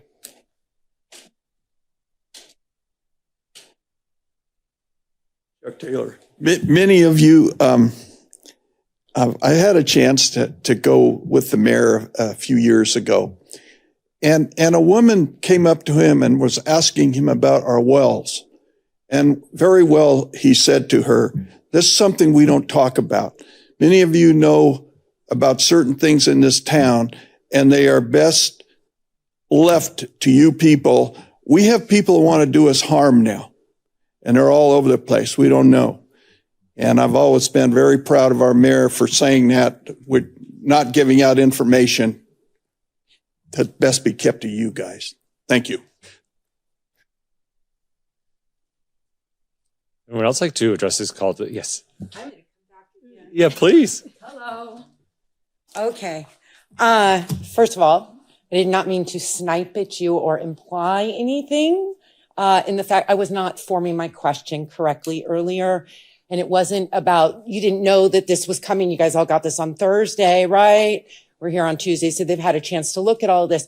What many people had already come and said was, we didn't know that we were bubbling up again with concerns about affordable housing and concerns about our Airbnb, our short-term rental issues that are very unique to Havasu. I think you've done a very good job in taking care of the issues with the short-term rentals. And even as a rental owner myself for long-term, I now am seeing there's quite a few rentals on the market right now. I've done my best to kind of keep my prices at the same, not raise them on our citizens here, and because I wanted to be able to keep longevity with my tenants. But I think we were just all a little surprised at this coming. We are nowhere in the same boat as Sedona. And I think that we are very unique in our city. And so when I was asking, did you guys know this was coming? I was really saying, Cal, and I want to clarify, do you know that this is like bubbling up again? Are we having some issues here? Because I think we've kind of done a good job on handling these. I think it's great that you got us back some powers to deal with this as a city versus at the state level. So thank you. And I just wanted to clarify that. Now, I did make a statement earlier on the second topic about, I spent a lot of time watching city council meetings, more than I really wanted to. But I did make a call to the city clerk's office today and actually asked, and it came from this, because as we go around and round about this topic, how this got changed in 7-0 versus 4-3 and all this about bringing second or requiring a third, I started thinking, how's everybody voting on everything? Now I pay attention. I watch the agendas and I go back and I look at the topics and so on and I see, but I realized today that there was actually no way for me to actually go back and look at everybody's track record historically on how and who has voted and what you can in a very painstakingly matter a one by one agenda issue or agenda item, not issue, item. And I kind of started thinking as myself as a citizen, I'm like, gee, I voted for these people. I put them up here. I'm trusting them with our, decisions being made in our city. And I'd like to know their track record. So my time's up. Good night. Thank you. Everyone. Would anyone else like to address as a call to the public?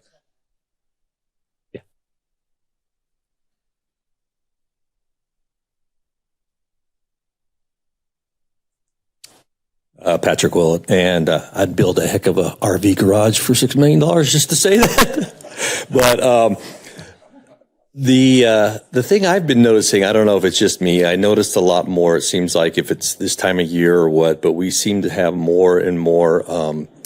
I call it panhandling or signing on the corners. I go by the Hobby Lobby on the 95, right there where you turn in by the Federal Credit Union, and almost every day, same guy, same dog, same thing, asking for money. Pulling out of Smith's Market the other day, right there next to the corner on Coma, another person with a sign. It just, I don't know if it's this time of year, the winter time, we bring more people here. But if there's some way that we could do something to curtail some of that panhandling, I think it would help the city a lot. Thank you. Would anyone else like to address the city council during call to the public? All right, we'll go ahead. Oh.